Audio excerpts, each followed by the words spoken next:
What's up, motherfuckers? Be quiet.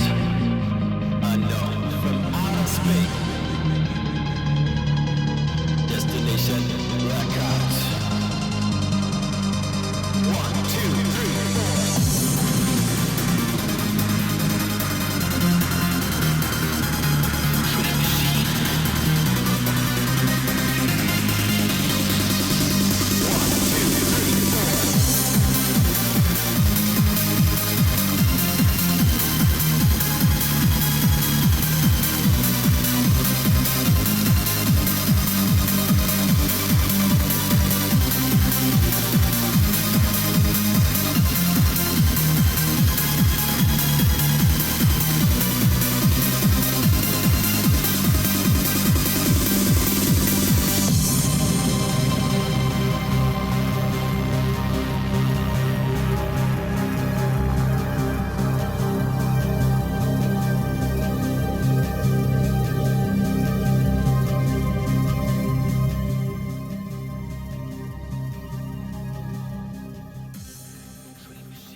And we're live. Oh shit! Here we go.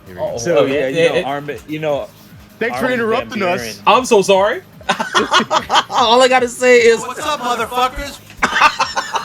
yo, well, guys, welcome to Flip the Script. Man, we're back, man. We got a light crew today.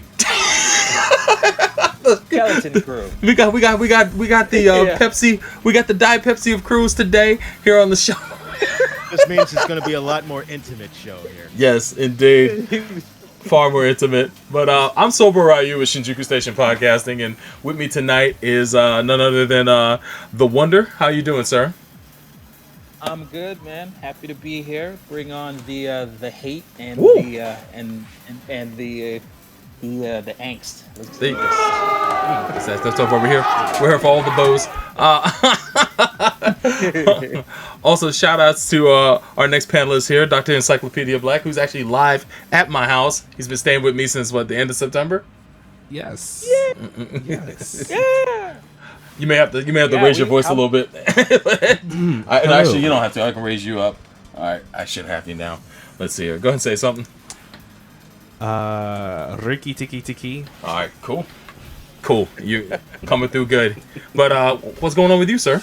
We are here working on finishing this van up before we go to a wedding in Virginia, DC area in early Nice. November. So, Kim is getting married.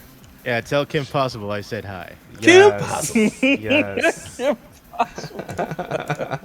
I will do that. Wait a I will minute, send the love. Wasn't that what was her show name? Was Kim Kelly Possible? Bronx? Oh, what did she have No, back in the day. her alias. Yeah, she did have first- an alias, right? Yeah. Yeah, she was on Flip the Script Yeah. once or twice. Yeah. Varnes. I think it was Kelly Bronx. It might be. It was something Bronx. Something Bronx. It wasn't Kelly. That is a deep cut Okay. Shinjuku Station trivia question. Varnes might know. Varnes or actually Robin would probably know. From the music episode. Yeah, Yasi knows too. God damn.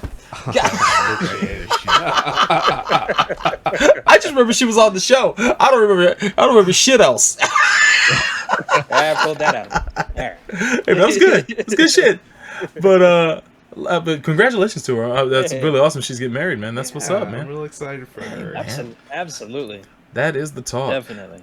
But also on the panel, man, we got the guy, man. We got the salty one, man. The one and only Shoji Ramaro, man. How are you doing tonight? Forever solo. Forever show solo. That's right. The game has changed. What's going on, everybody? Doing all right. I mean, as you can hear in my excitement in my voice, I'm happy to be here. So happy. Just another Thursday, right? Yep. Just another Thursday. That was just a Thursday. That was just a Thursday. It's just exactly. All these days bleed in together for me now. As another day I don't eat and drink. Boy, That's some hard shit, man. I fucking hate it. Oh man. I'm But, so fucking used to it now. I don't give a shit. Honestly, don't care. Are you fasting? Yeah, he's doing intermittent fasting as well. Oh okay. Oh I, yes. uh, I've oh, done yeah. this. At Yes. the I did- end of this done month that is going to be my 1 year. Congrats. Wow, When you get man. used to it, yeah. When you get used to it, you get into a rhythm with it. It sucks it's- the first like Have week or you- two, but after a while, it's just whatever. Are you doing any have you tried any bulletproof coffee or anything like that? Oh yeah, it's good stuff. Show does need a diuretic I- though. I do. 'cause, Well, it will, you know. I'm usually Woo! constipated for like a week, and then Yeah. once the gates Oh. open, it is extremely painful. Well, Oh I'm pretty my sure God. it'll grease you up real good. Oh, So That's a rough life. that MCT That's what oil happened. That's what happened to me So the- last will night. keep you regular. Okay. so the coffee. So you're not drinking coffee then? No, I'm not drinking any coffee.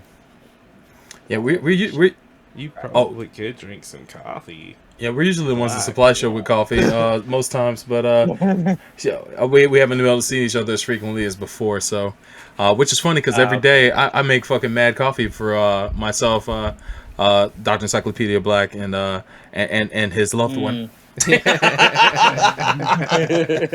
And I always delicious. usually around noon time I'll come out there and we have these two coffee these what do they call them French presses. French yeah. presses. We have a big one and a small one. Oh. Oh, okay. Yo, shout out to Boss So we Johnson. have- Yo, he says show needs that colon blow.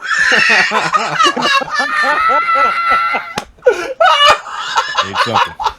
I would show that clip if NBC wouldn't put their foot in my ass. You show any SNL clip, it's over. They claim your whole video. Well, Fuckers. the good news, I man. had my blowout last night, so I can now build it up back up for another week. Yo, man. Yo. Oh well, that's just Tragic. There you Spit go. It sucks Oh, so boy. bad too, guys. It's like I'll eat a whole day. Like a second day, I'll eat a meal, another meal. I'm like, why am I not shitting? Where is this food going? I like to give you It's my like a best. There's like a black hole in me that keeps sucking this food out. I'd like to give you my best doctorly advice, and I think you should probably go and see a doctor about that. Yeah. It might be time. It might be time. Man. It's because you only eat one meal a day, and then another day it's like, oh, there's not enough here to do anything, so we'll keep building it up. Oh my god. Well then. But that's what's been my happening. week. That's been happening in our lives, man. Poop and vans and weddings, bro. Hey. It's a trifecta. Visiting relatives and shit. Just went and got measured for a suit and everything. Oh man. My dog peed right in front of my door, so when I stepped out of my room, I almost slipped and broke my neck. Oof. Oh, Ooh, man, that good was game. that was quite nice of the dog. Yeah, I was quite upset. What a gift. As well, you should be. Oh my god. All right. But yeah, man. We got a slate of topics tonight as another roundtable setting, as before. And first on the list, I got a spirited text earlier this week from the Wonder saying he had a gripe. Yeah. He had some bones to pick, and it wasn't wings, son. It was with a person. Yeah. And I will go ahead and let the Wonder go because I'm curious. I have no idea what this is about. I did no research on this. I got in the back and forth with him about who it was, and I'm gonna turn over the mic to the Wonder. Please take the floor. All right. Okay. So my grievance that I'm looking to air out here is with one Willard Carroll Smith Jr. Yo, Carol. We know Word? him. We know him as He's the second Will one? Smith. Yeah. So Will Smith just was in GQ magazine.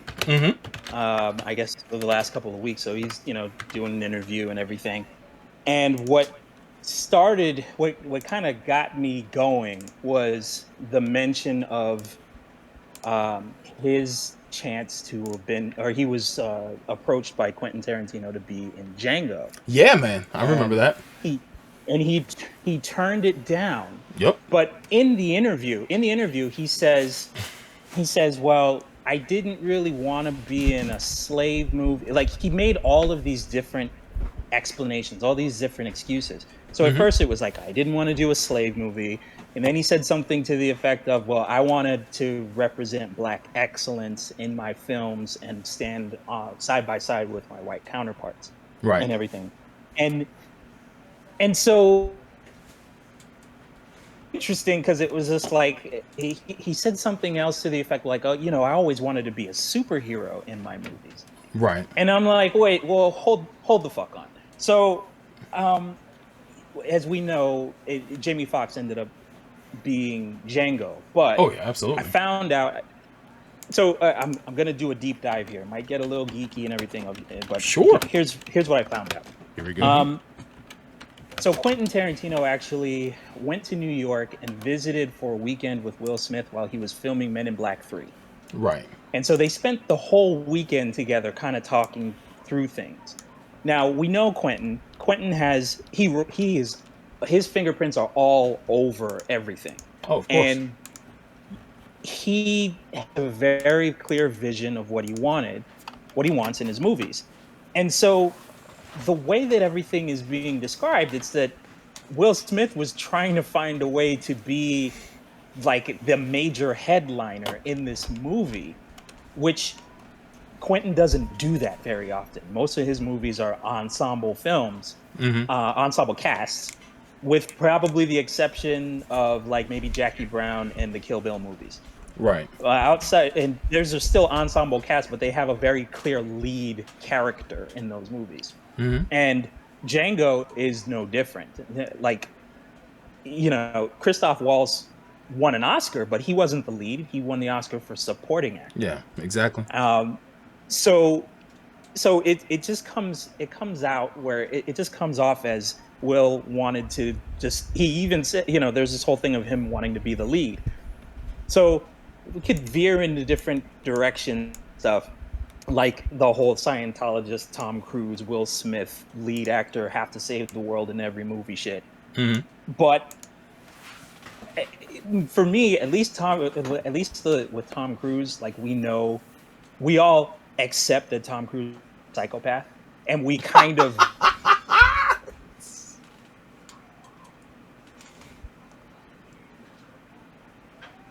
Uh-oh. Did I lose y'all? Yeah, I thought maybe it was just me.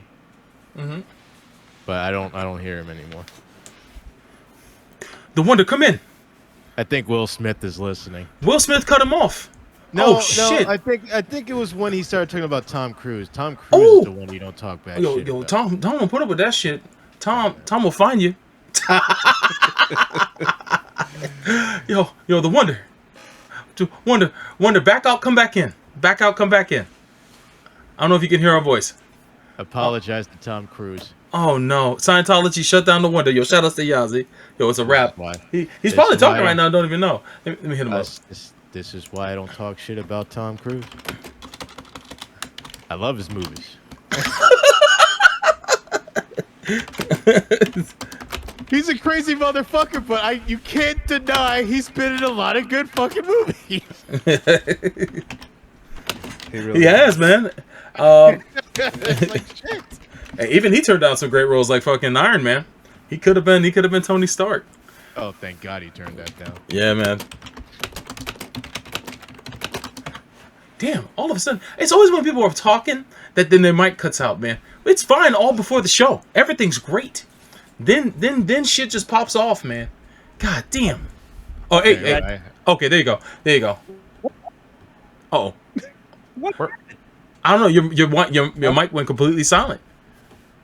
Jesus, I don't know what the fuck happened. Yeah, it's okay. Okay, welcome back. Transcended in your rant. Into a whole new realm. I didn't even get into the good shit yet. So You talk about right, Django. so- You're talking about him being in not being in Django, passing it up.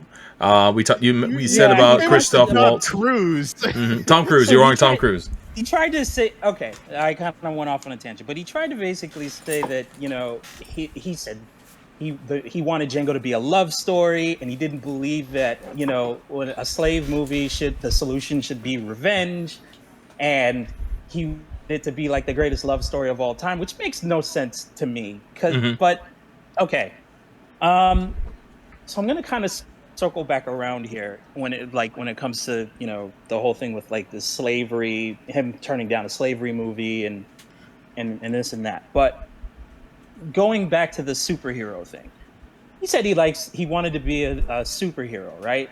Right. Well, I went back and I found out I started looking at roles that he's turned down, right? And I came across, I didn't know this before, but Will Smith was approached superhero movie, and it wasn't just any superhero movie, it was the biggest superhero movie. He was approached by Warner Brothers to be Superman. Oh shit! Wow. And he turned it down. He turned it down, and the reason why he turned it down was because he didn't know and White Hot. Now, here's this. This is kind of ridiculous to me. It's not as if he pursued the role and then backed out. He was approached by Warner Brothers. That's the studio that has some of his pockets. This was a movie that was released in 2006. We got Brandon Routh to be the guy. Yeah. And in 2006, we also got Will Smith's superhero movie, which was Hancock. Yeah. Hancock. Right? So you can't, look, yes, there would have been some controversy if Will Smith had accepted that role. Yeah. it But would've been. you cannot tell me that it wouldn't have been a huge fucking movie if he was in it. It would have been. There's opportunities for him to be that affable sort of comedic character as Clark Kent. Yeah. He was the biggest movie star in the world. This was around the time when he was still doing, like, My Weekend was Big Willie again, and there was always a big movie of his every fucking summer. Yeah. And now the other thing is, this is 2006. It means that that's 5 years before Miles Morales was hit shelves in comics. Right. So this would have been an absolutely huge deal. Now, Hancock made more money than Batman Returns? But the reason why Hancock made more money wasn't because Hancock was a better movie. It was because Will Smith was in it. So, and Hancock wasn't that good of a movie. I think it was a financial flop, but it still made a ton of money worldwide. So my thing is, motherfucker, you turned down the biggest movie because you were afraid. He didn't take a chance, and he could. And at that point, he was at the peak of his stardom. He could afford to take a chance, to take some sort of a risk. And yes, there would have been some backlash, but if he'd have done a good job, people would have remembered that, and it would have changed a lot when it came to what kind of roles people of color get going forward. Now, in addition to this, we also, if we go back before that, we to 98, 99. Before you go on, ahead. can you do me a favor and drop out of the room real quick and drop back in just to refresh your connection? The audio's cutting out like every 15 seconds, but it's fine. Ah, shit. Okay. It's cool. It happens. It's Discord. You can just hit that X and then come right back in. All right. But yeah, he's got some good points, man. If anything, I've got a counterpoint for him. I didn't see you drop out at all. I closed. I hit the X, but Yeah, hit it again, and then wait 5 seconds. okay, hold on. You're not even leaving The room. upper right hand corner, right? No, it says voice just connected. Or the- are you on the phone or computer? Computer. Okay, there's a little button right where it says voice connected. Flip the script ShinStation. It's underneath all our on the left hand side. There's a disconnect it. button. Yeah. If you got it. There we go. Takes time, but people learn. That's what's up. And he's back. Yes, all right. God, Neil has to go through this torture all the fucking time. But welcome back. And 1998. Okay. So 1998. Is that how many of us here are aware of the movie that he turned down that came out in '99? Oh yes. All of us are Wait, pretty. that movie came out in '99. The Matrix came out in 19. Oh wait, he Matrix. turned down The Matrix. Yes. Yeah. You see this He shit right turned here? down The Matrix. Yeah. He did. He This is turned the down The biggest Matrix, mistake of his career, and I think. The But go reason ahead. why was, the reason why is because the Wachowskis were relatively new on the scene. To that Yep. point, the only movie they had done was Bat. Okay. Uh-oh. I think you cut out again. Okay, you said the only movie they did was Batman? I'm sorry, you go ahead. Not Batman, but... I still don't hear him. Damn! Man, what is happening tonight? Fucking Discord. Yeah, fucking Discord, man. You sucking. God damn. I don't know what to tell you. Damn, we lost him again. Shit. Hey, I'm gonna back out. I'll come back right back in. Give me a second.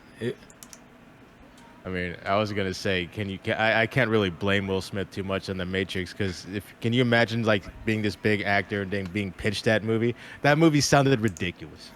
It did. It more so as a definitely a success in execution versus that. That movie sounded ridiculous. But when you watch it, holy shit! Yeah. Wonder, are you back? It's funny. His voice is lit up, but we can't hear him. Fuck. I'm not even seeing his thing lighting up. It's lit up for me. Oh shit, dude! I don't know what to tell you. I don't see it lit up, nor do I hear him. Man, what has changed? What is going on? Yo, Discord. Fuck. Might be in the Discord settings. Well, I'll check mine. You know what? I know what to do. I got this. It's probably me. I'm gonna fix this right now. I'm gonna fix this right now. I know what to do. I know there's something I did change. So You if know I the fix way it- now? I know Is that what the you're way saying? now. I'm gonna fix this motherfucker. This is the way. Where is the settings? Yo, I'm a little mad. Okay, just get back. Yeah, well, I mean, there he Okay, is. there we go. He's returned. Hello. Okay. There you go.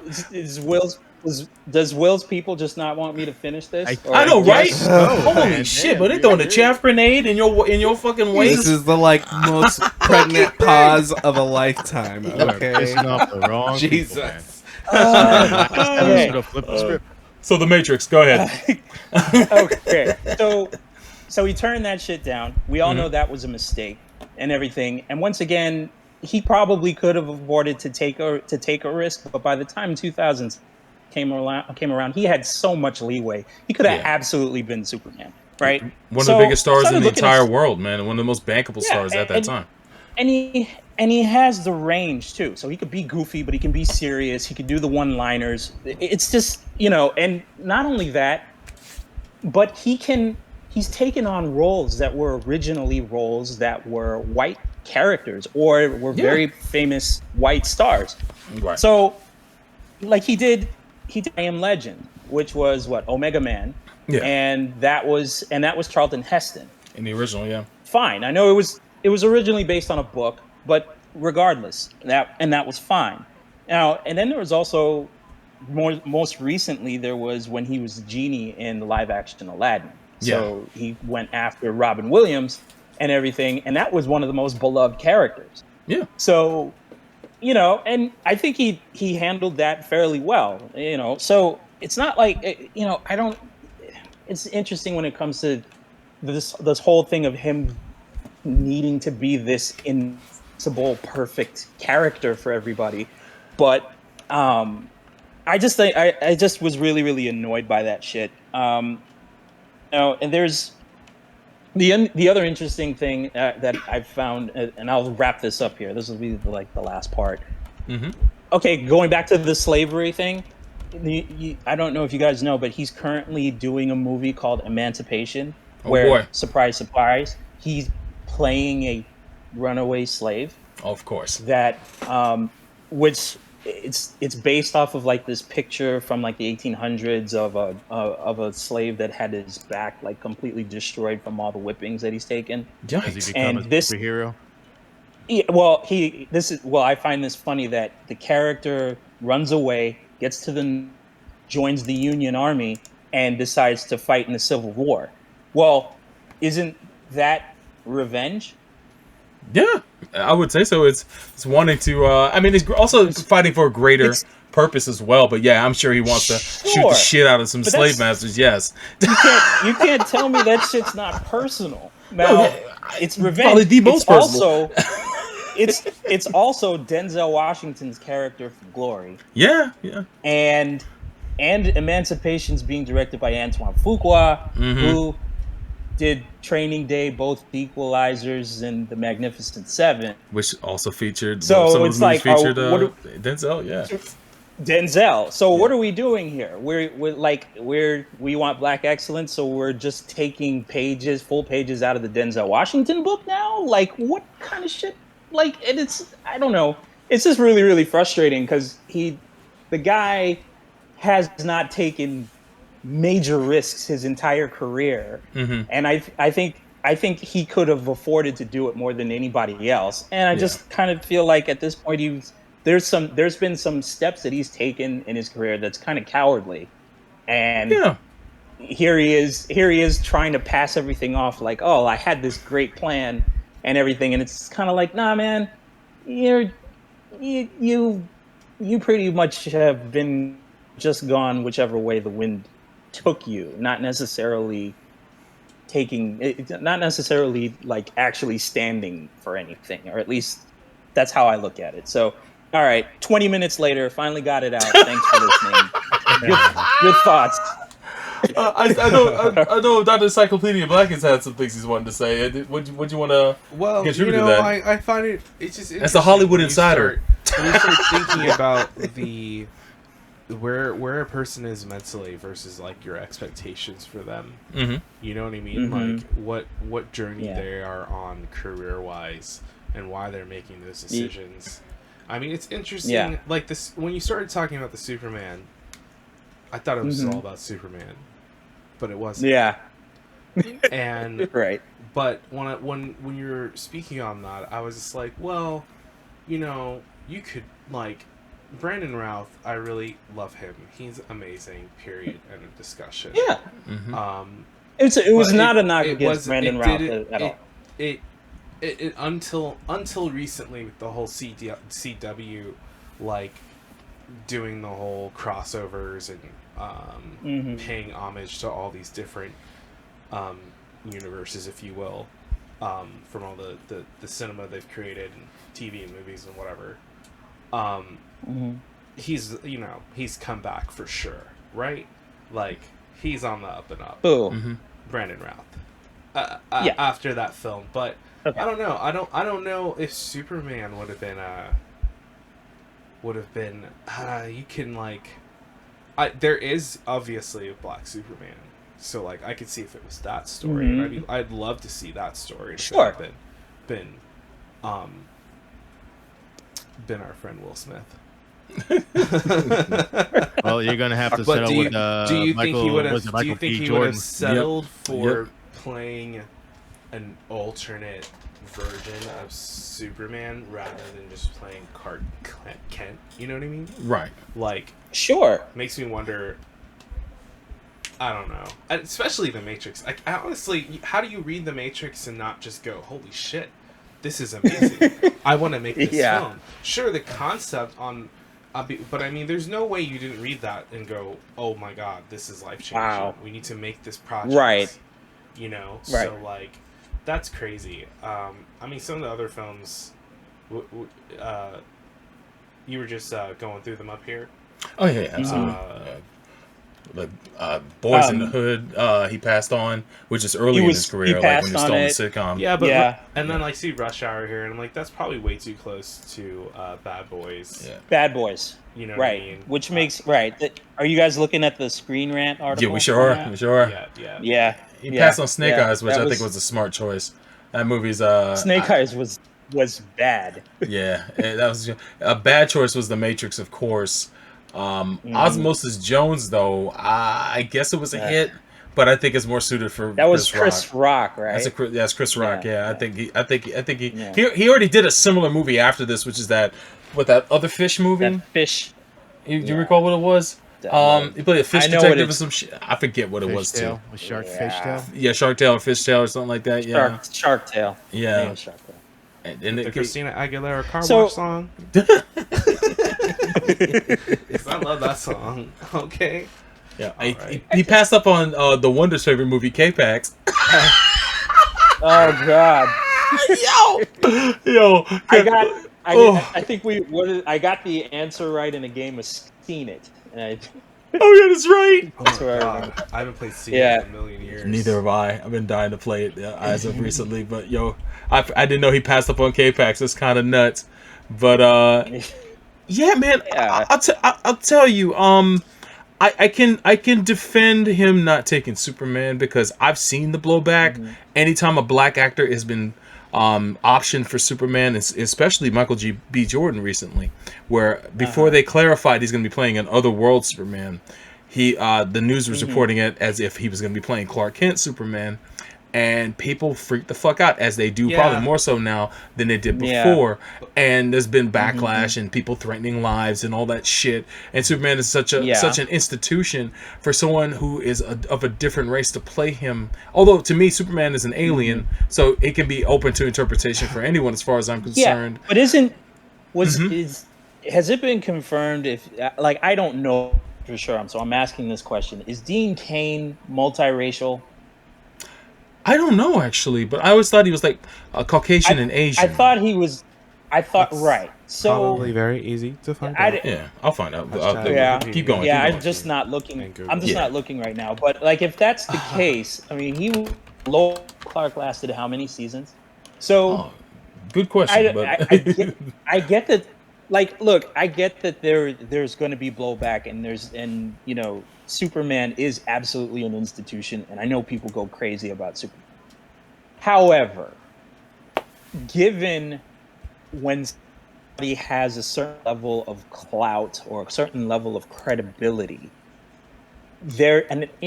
obviously we can't sit here and say you should have taken it or something like that. It's got to be their decision. Sure. But there has to, I guess my feelings about the whole thing is somebody's got to be the first. Yeah, And- the first person through the door gets shot, as they say. So But you know what? Though, it's interesting now where the way the world is, particularly when it comes to comic books. Comic books have been going in different directions with the representation for a lot of characters in the books, and that sort of has putting things up. So I mentioned Miles Morales earlier, but then Thor was Jane, or maybe still is currently in the comics. Clark Kent's. Thor is Thor again. I think okay. Jane My bad. Foster, that run might be over. I think I'm not sure, but I know he's working with Galactus now. He's one of his heralds. oh, wow. Gotcha.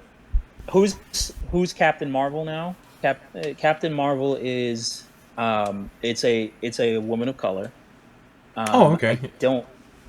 And then of course the news that came out this week was that Clark Kent's son, who is the current Superman, has come out as bisexual. Yeah, we saw that. So but it's 2021, and it's just now this makes it these kinds of things, these kinds of movements in the comics, these kinds of decisions make it a little easier to write that into movies. But I just, if ever there was one person in Hollywood that would have been able to move the needle themselves or had the ability to do it at a particular moment in time, it was Will Smith. Yeah. Now, you know that there's going to be, that's a role that if you have the opportunity, you take it, or if you take it, you know what's going to come with it. He absolutely knew it, and I'd say he decided to go a different direction. Just looking at it from the standpoint of, let's see, that would have been 2 years before we got a black president. There's so many different things that could have actually caused a lot of people to look at things a lot differently. Say nothing of the crazy people out there that just can't be pleased unless unless Superman looks like Christopher Reeve. There's not much you can do about that. But Right. I don't know. It looks like it just feels like it was an opportunity that just got passed up on. And I just find it interesting now that he calls himself a superhero, and the only superhero actually ever was Hancock, and fuck that guy. It's I So I've had, and this is nothing personal against Will Smith. I don't have a problem with him. I think that I think that the major black actors in Hollywood should definitely start to collaborate more together and start to produce a lot more stuff, because I do see like there's a rivalry amongst them when that shouldn't be the case. I don't want to put any bad blood in the water or anything like that. And Will Smith has been cool in a lot of cases. He greenlit or helped to greenlit the reboot of Fresh Prince of Bel-Air as a drama, which I guess is just called Bel Air, which I think is a super cool. I mean, just to see the thing that they made in order a proof of concept video of it to be made, I thought that was super cool. But my issue with young Will Smith from the beginning of his career is he does make safe choices, and he makes choices. He picks a movie that best puts him in the center of the picture, as opposed to a movie that where not only can he share the stage with someone else, but he still stands out.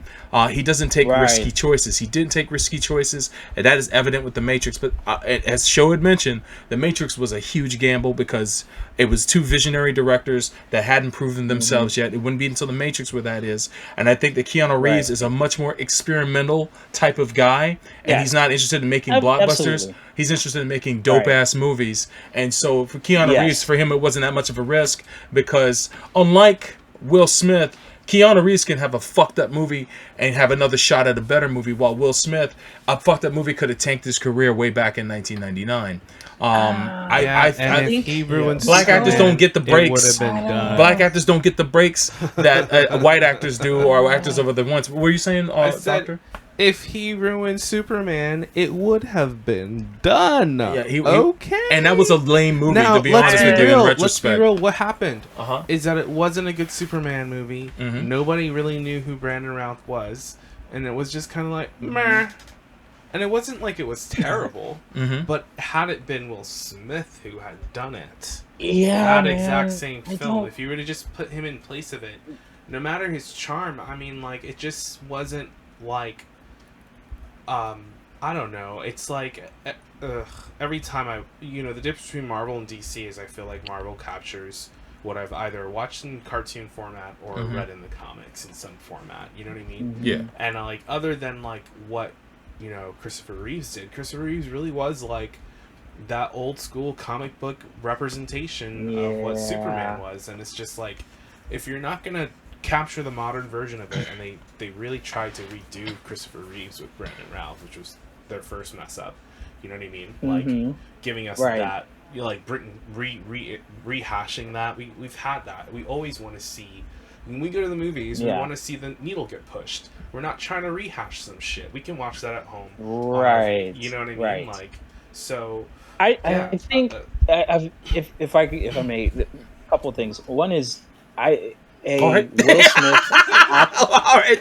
Oh, by the way, Dean Cain is part Japanese, according to his father. Well, he's the biological son of the Japanese man, Roger yeah. Tanaka. So yes, he is mixed.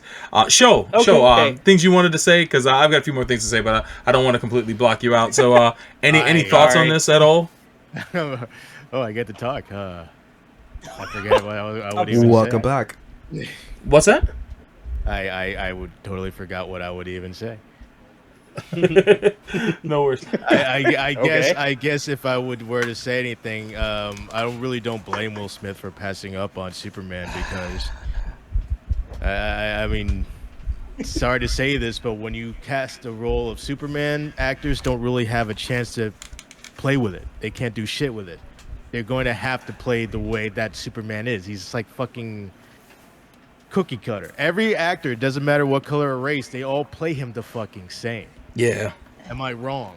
Doesn't give you a lot of room. Will Smith is the kind of actor that he probably wants to play it like differently. So that's why he probably rather chose Hancock, because when you watch Hancock, it's Will Smith flying around. I know, but it also has the weight of having to wear the suit, you know? Putting that thing on. Also, that. this article about this Will Smith passing up on this role and that role. Oh, he made a mistake here, made a mistake.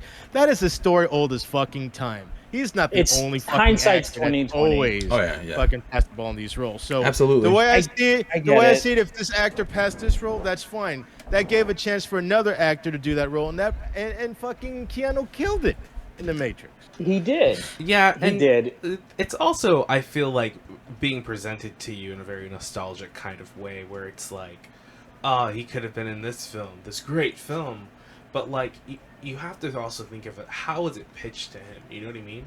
Maybe he can look back on it and say, "Oh, damn, I should have done The Matrix," but how it was pitched to him wasn't. He probably doesn't have time to read all these scripts. Well, whoever pitched them Wild Wild West must have been fucking Yeah. B.T. Yeah. Barnum. But Boy? Yeah. But when you look at his career, right? Like you were talking about Tom Cruise earlier. What's very apparent is like there are different kinds of actors. Yeah. Right. Like there are actors who focus on. They're like, both Scientologists. Are they really? Yeah. Well, I mean, Absolutely. I know Tom Cruise is. Let's not go down that whole rabbit hole right now, but there's indications. Yeah, absolutely. Well, bless their hearts. They can do what they want. But Yeah. no, I was saying about like you were talking about the roles that Tom Cruise choose, and you could see it's also, it's very apparent that's his intention is to be that savior role. In these films, absolutely. But there's also that like category of actors who only choose roles like that. You know what I mean? It's kind of like this weird like genre in like the actor's role in the film that these guys are choosing. I mean, versus And like at least Tom has that odd role here and there. That's like at least he has that in his fucking portfolio. At least he has Tropic Thunder in his portfolio. At least he has fucking Collateral Damage in his portfolio. And Tom does ensemble films A too, risky business. which is something that Yes. Will Smith rarely does. The last one he did was Suicide Squad. That's because they paid him a Suicide Squad. fuck ton of money, and he didn't even come back for the better Suicide Squad and it movie. was still too much Unfortunately. focus But I on heard that so film. much Yeah. whining from That's him about that movie too. It's like, oh Yeah. god, Yeah, this movie has to be about me. Yeah, that's his main thing. Yeah. Is that if the movie's not about him, he's less interested in saying, "I want to do a cool project." He's been more open nowadays because he did Bright on Netflix, Oh, which he's I'm at sure. this part of his career where he wants money. Yeah. And I wanted it's- to mention that a while back. I'm like, Yeah. he's in that part of that career now where it's about that paycheck now. So The Taken part of his career, the Liam Neeson part of his career, right? It's like I'm Well, making I this mean, money to collect as much as I can. But Liam Neeson gets more work than Will Smith. Yeah, but Liam Neeson's also Neeson's an like English actor, so he'll do a shit role. He don't give a fuck. I saw him in that fucking Ice Trucker movie. That movie was man. fucking horrendous. Anthony Hopkins will do trash because he's a working actor. He don't give a fuck. It's like this movie don't even have to Anthony- feature me. I will do a Anthony fucking Hopkins- He was actually the schlock best part of movie. that He was in a Transformers Transformers. Yeah, he was like the best part of it. Him and that fucking robot Cog. Whatever his name was. 100%. But yeah, and I just- my other gripe with him is that he was lamping his son for a minute too, and it was not clear to him his son had After Earth, the Karate Kid, Kung Fu Kid. I mean, the only movie I could say that I enjoyed Jaden in was the Happiness movie. I'm trying to remember the whole title. The Pursuit of Happiness. Yeah, Pursuit of Happiness. And that's because he was like Yeah. 7 years old, right? So. And it was the drama, which Will excels in dramas. I love the dramas that he picks. He's got that new biopic coming out about being the father of Venus and Serena. I think it's already out in some way, shape, or form. I think it's going to be on HBO Go real soon. But when it comes down to it, I wish he'd take more chances. Especially he's got all the money in the world now, or Jada does. I don't know, but I just wish he would risk more. I want to see him in cool shit. He doesn't have to be in a superhero movie. Just try shit. You got money. You can produce your own stuff. You can make TV shows, which he's producing the Bel Air TV show. Take risks, man. I want to see brothers out there taking risks and putting out new types of storytelling, and that would be really cool. Right too. Oh, yeah, that's true. Is he really? Wow. Yes, he's also He's what? producing it. In Bright 2, he's going to be in Bright 2. He's producing it. Bright season 2, or yeah. was that a Movie movie? 2. It was a movie on Netflix. It was a movie. Yeah. It was a mess. They have some animated which thing is, out. Which is funny on because Netflix I was for just that. telling Sober, I watched the first Bright. It's not terrible. No, it's not. It's interesting. Okay. I mean, that's what got me. Yeah. I was like, if they continue this universe, I'll be interested to see what it looks like. It reminded me But of I don't Alien know. Nation, and they just teased the world building, and that's probably the main complaint is they could have built a lot more to it, but hopefully they could do that in part 2. Yeah. I I wish. wasn't feeling it. I mean, I wish him nothing but the I best. tried. I haven't watched it personally, and there's an anime movie out now set in the same world, or set in the same concept but a different universe, I guess. It like shocked the fuck out of me. I was like, what the Yeah. fuck is this? Yeah, I think it takes place in the past. Feudal Japan Yeah. is what I believe it takes place in. Yeah, It's called Bright Samurai Soul or some shit like that. man, They're it's trying to get a bit. it's wild. But any final thoughts on Will Smith before we move on to the next subject at all? I still think he's full of shit. You know, So say we all. I do have this final thought. It does make me wonder. The What else? statement about I always wanted to play a superhero. If that was more, if the reason for well, I don't know if the statement was like to tee up from a publicity perspective. Mm-hmm. What, to get like a Marvel role or something? Maybe. I mean, like Marvel right now, I think they're creating like this legacy of films. Mhm. So like to have been in this like epic anthology of fucking films and television shows dedicated to this fucking Marvel universe, like I think in the long run it's gonna be, if you're gonna be remembered, it'll be probably a part of that. Like I don't know what else to compare it to. Like, like how Star Wars and Star Trek are. How like, there are a few franchises that are so huge that like you as an actor, performer, or a character that you play, lasts on indefinitely. And I don't know. Like, I look at his offerings, and I mean there are definitely some really good films, but Yeah, absolutely. there are lots of really good films. He's done great. He has a good backlog to look back on. Some of his movies fell flat, but a lot of his movies did take off. So props to him, man. I wish him nothing but success. I hope I see him in interesting things as we go down that road. But all right, if that's it about Will Smith, we're gonna move on to the next subject, man, and that is going to be. He's full of shit. No. Well, I also. Oh, sure. Oh, didn't please. get to say again. I didn't Go get for it. to Go for say- it.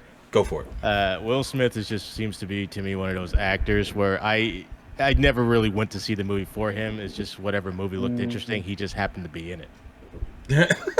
It's like Men in Black, that looked interesting. Independence Day, that was the beginning, right? It's like, dude, this fucker was like 2 back-to-back sci-fi movies. That's why I'm like, yo, Will Smith is gonna fucking kill it, son. Yeah, and then man. Enemy of the State came out. Ooh, What wow, a piece that of was- shit that fucking movie was. Man. And then Wild Wild West. Oh, oof. Yeah. Men in Black 2 also wasn't the only reason I like that movie is fucking Rosario Dawson, but that movie was fucking I didn't care much for that fucking one. Man. Bad Boys. He I'm hit like, this. man. He hit this point where he pretty much became. It wasn't that there are a lot of movies where he had range, like we were talking about, but then there were movies where it was just Will Smith as Will Smith in Yeah. the movies. That's true. And so like, yeah, the like blockbusters, it was just him being Will from the Fresh Prince, and cool stuff's happening around, and then every now and then he'd switch it up and be serious. So it was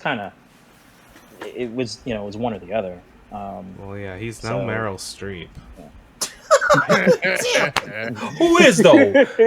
Who is the street? But the street herself, there are man. definitely actors on it. But she's doing TV now, though, right? In her, well, let me tell you what. Who's not doing TV? Will Smith.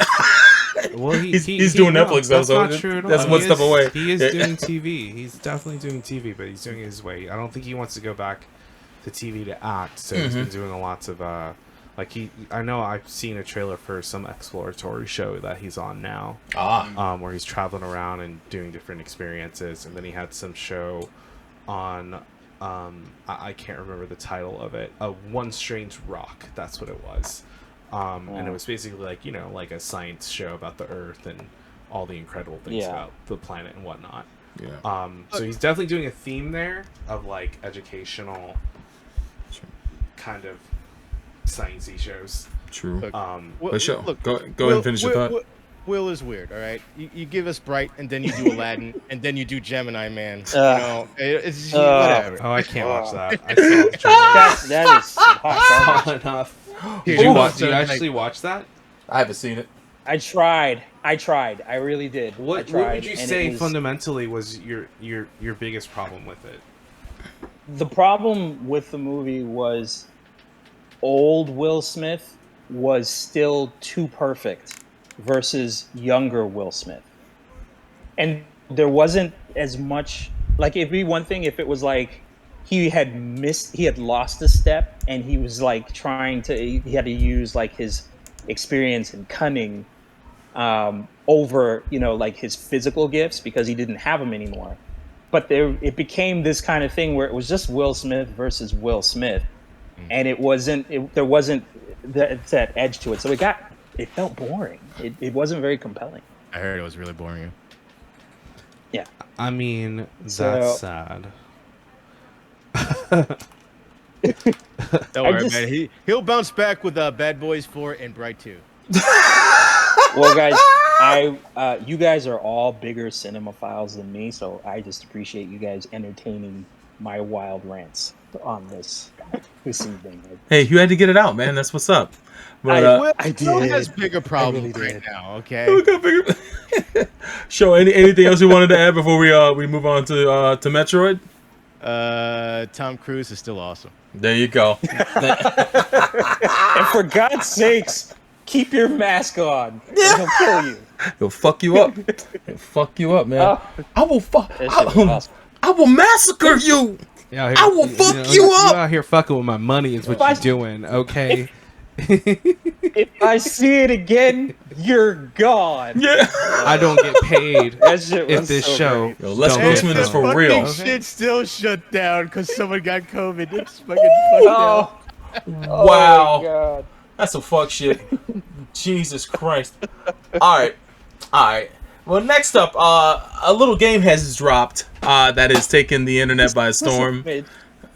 Just a little bit. Just a little old game, and people are complaining. Yo, I paid $60 for this, and some people are saying, "Oh, this is the best Metroid I've ever played." Metroid Dread has hit the streets, and Show has beaten the game, which is seen to be an impossible task by many who are playing through it right now. But Really? Show has done it. He's 100% of the game, like my man Boimler on Star Trek Lower Decks. Hit me. Do it again. That's Shout out Show. to Lower Decks. There's a shout out to Lower Decks. But Show, I'm gonna turn it over to you, man. I need to know what are your thoughts on this game, man? Well, let's see here. So Metroid Dread. This is what, part 5, right, of the Metroid series. Let's say Metroid splits into a couple of different timelines. You got the primes, and you got let's call them the 2D ones, and then this one's actually part 5. So to give people, that's correct.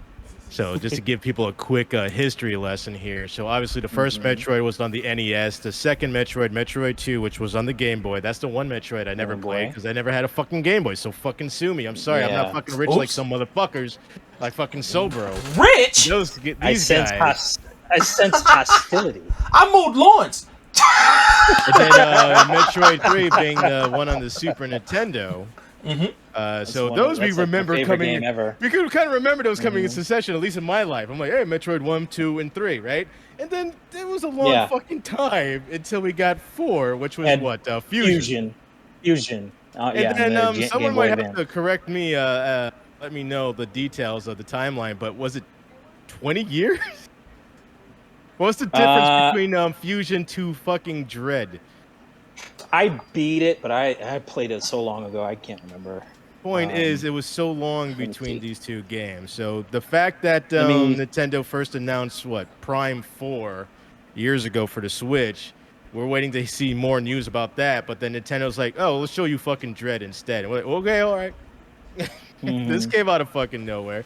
Varus in chat says 18 years. And Yaza says 19, 18 so I to guess 19 roughly years. between the two, yeah. Bro, we had to wait nearly 2 fucking decades between part 4 and part 5. So there you go. A little history lesson of what fucking we waited forever for this particular game. Yes, we had a little appetizer in between because they've actually remade the first one. Obviously, that was Zero Mission. And they remade the second one, which was Samus Returns, which was on the 3DS. Which I think even to this day I haven't even finished that one. I don't know. I got something against the second one for some reason. Look, sue me. Sure do. But I did. But at least I did fucking play. I did finish Fusion. Now the reason why Fusion is important because it is a direct continuation leading into Dread. But the reason why I gotta bring these up is because when it comes to Dread, which just came out this past Friday, but I've actually been playing it since not this past Monday, but the Monday of last week. So I had like a review copy, so that's why I was able to complete the game pretty soon after its launch.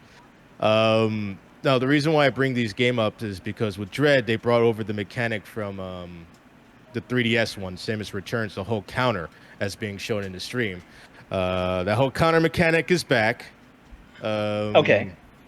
Yeah, I've seen the Flash. And I do tell people that if they can play Fusion, if they haven't played Fusion, at least to play this one. I don't want to go into much spoilers, but it does play a pretty huge part of this game. Some of the things from Fusion do show back up in this game. But that being said, this game is fucking hard. It's definitely difficult. It kind of reminds me of Fusion. Fusion did have some difficulty, but this game is fucking hard. Yeah. Especially the bosses. Boss fights are very old school. They're how do you say nice. very like you have to learn their patterns. Very pattern based. You learn their shit in order to finish it. So what's nice about this particular game is that before every boss fight and every Emmy zone, they do create a save spot because they fucking know you're going to die. Nice. So it's built into the design. They know you're going to die in this game, and you're going to die a lot. So every time you die inside an Emmy zone, which is being shown right now, that's an Emmy zone. Emmy as an EMMI. Don't ask me what the EMMI stands for. Just they're Emmys. And right before like a boss fight, it'll put like a save spot. So when you die, you go right back to those. That being said, if you die anywhere else in the game, it's going to go all the way back to the last time you saved your game. Oh, fuck. So that's a problem. yeah, because sometimes I'll be fucking around just like filling up my map, and then I'll die by some stupid shit because I wasn't paying attention. I have to go all the way back to a safe spot. Oh shit, this thing is chasing you? Oh yeah, man. They cannot be killed on normal means, so that's one of the mechanics that's been added to this game is that these Emmys are indestructible. You have to run through those zones, collecting shit until you're finally able to get the ability to actually kill them. And then you, how do you say, you Mega Man them. You Mega Man. This game looks beautiful, though. Yeah, it looks amazing, man. Yeah, it's gorgeous. Graphically, it's a gorgeous game. I love the lighting in this game. The shit that happens in the background. It's fun as holy fuck. It's definitely a lot of fun. It's the way you explore and move through these levels. It felt a lot like playing like Super Metroid. It feels really good. Now, if I have to have any complaints, is the fact that this game, to play this, it has to be analog stick. Oh, so shit. If you're used to playing your 2D on your D-pads and shit, you're shit out of luck. This is all analog stick. And also uses practically every fucking button on the damn controller. Jeez. I've put 16 hours into this game, and even near the end of that game, I'm still doing the wrong shit, pressing the wrong buttons, because my brain can't handle the whole fucking patting your head, rubbing your tummy shit this game expects you to do. Every fucking button is fucking used. So that's a couple of my gripes, but the biggest gripe I have of this fucking game. Oh.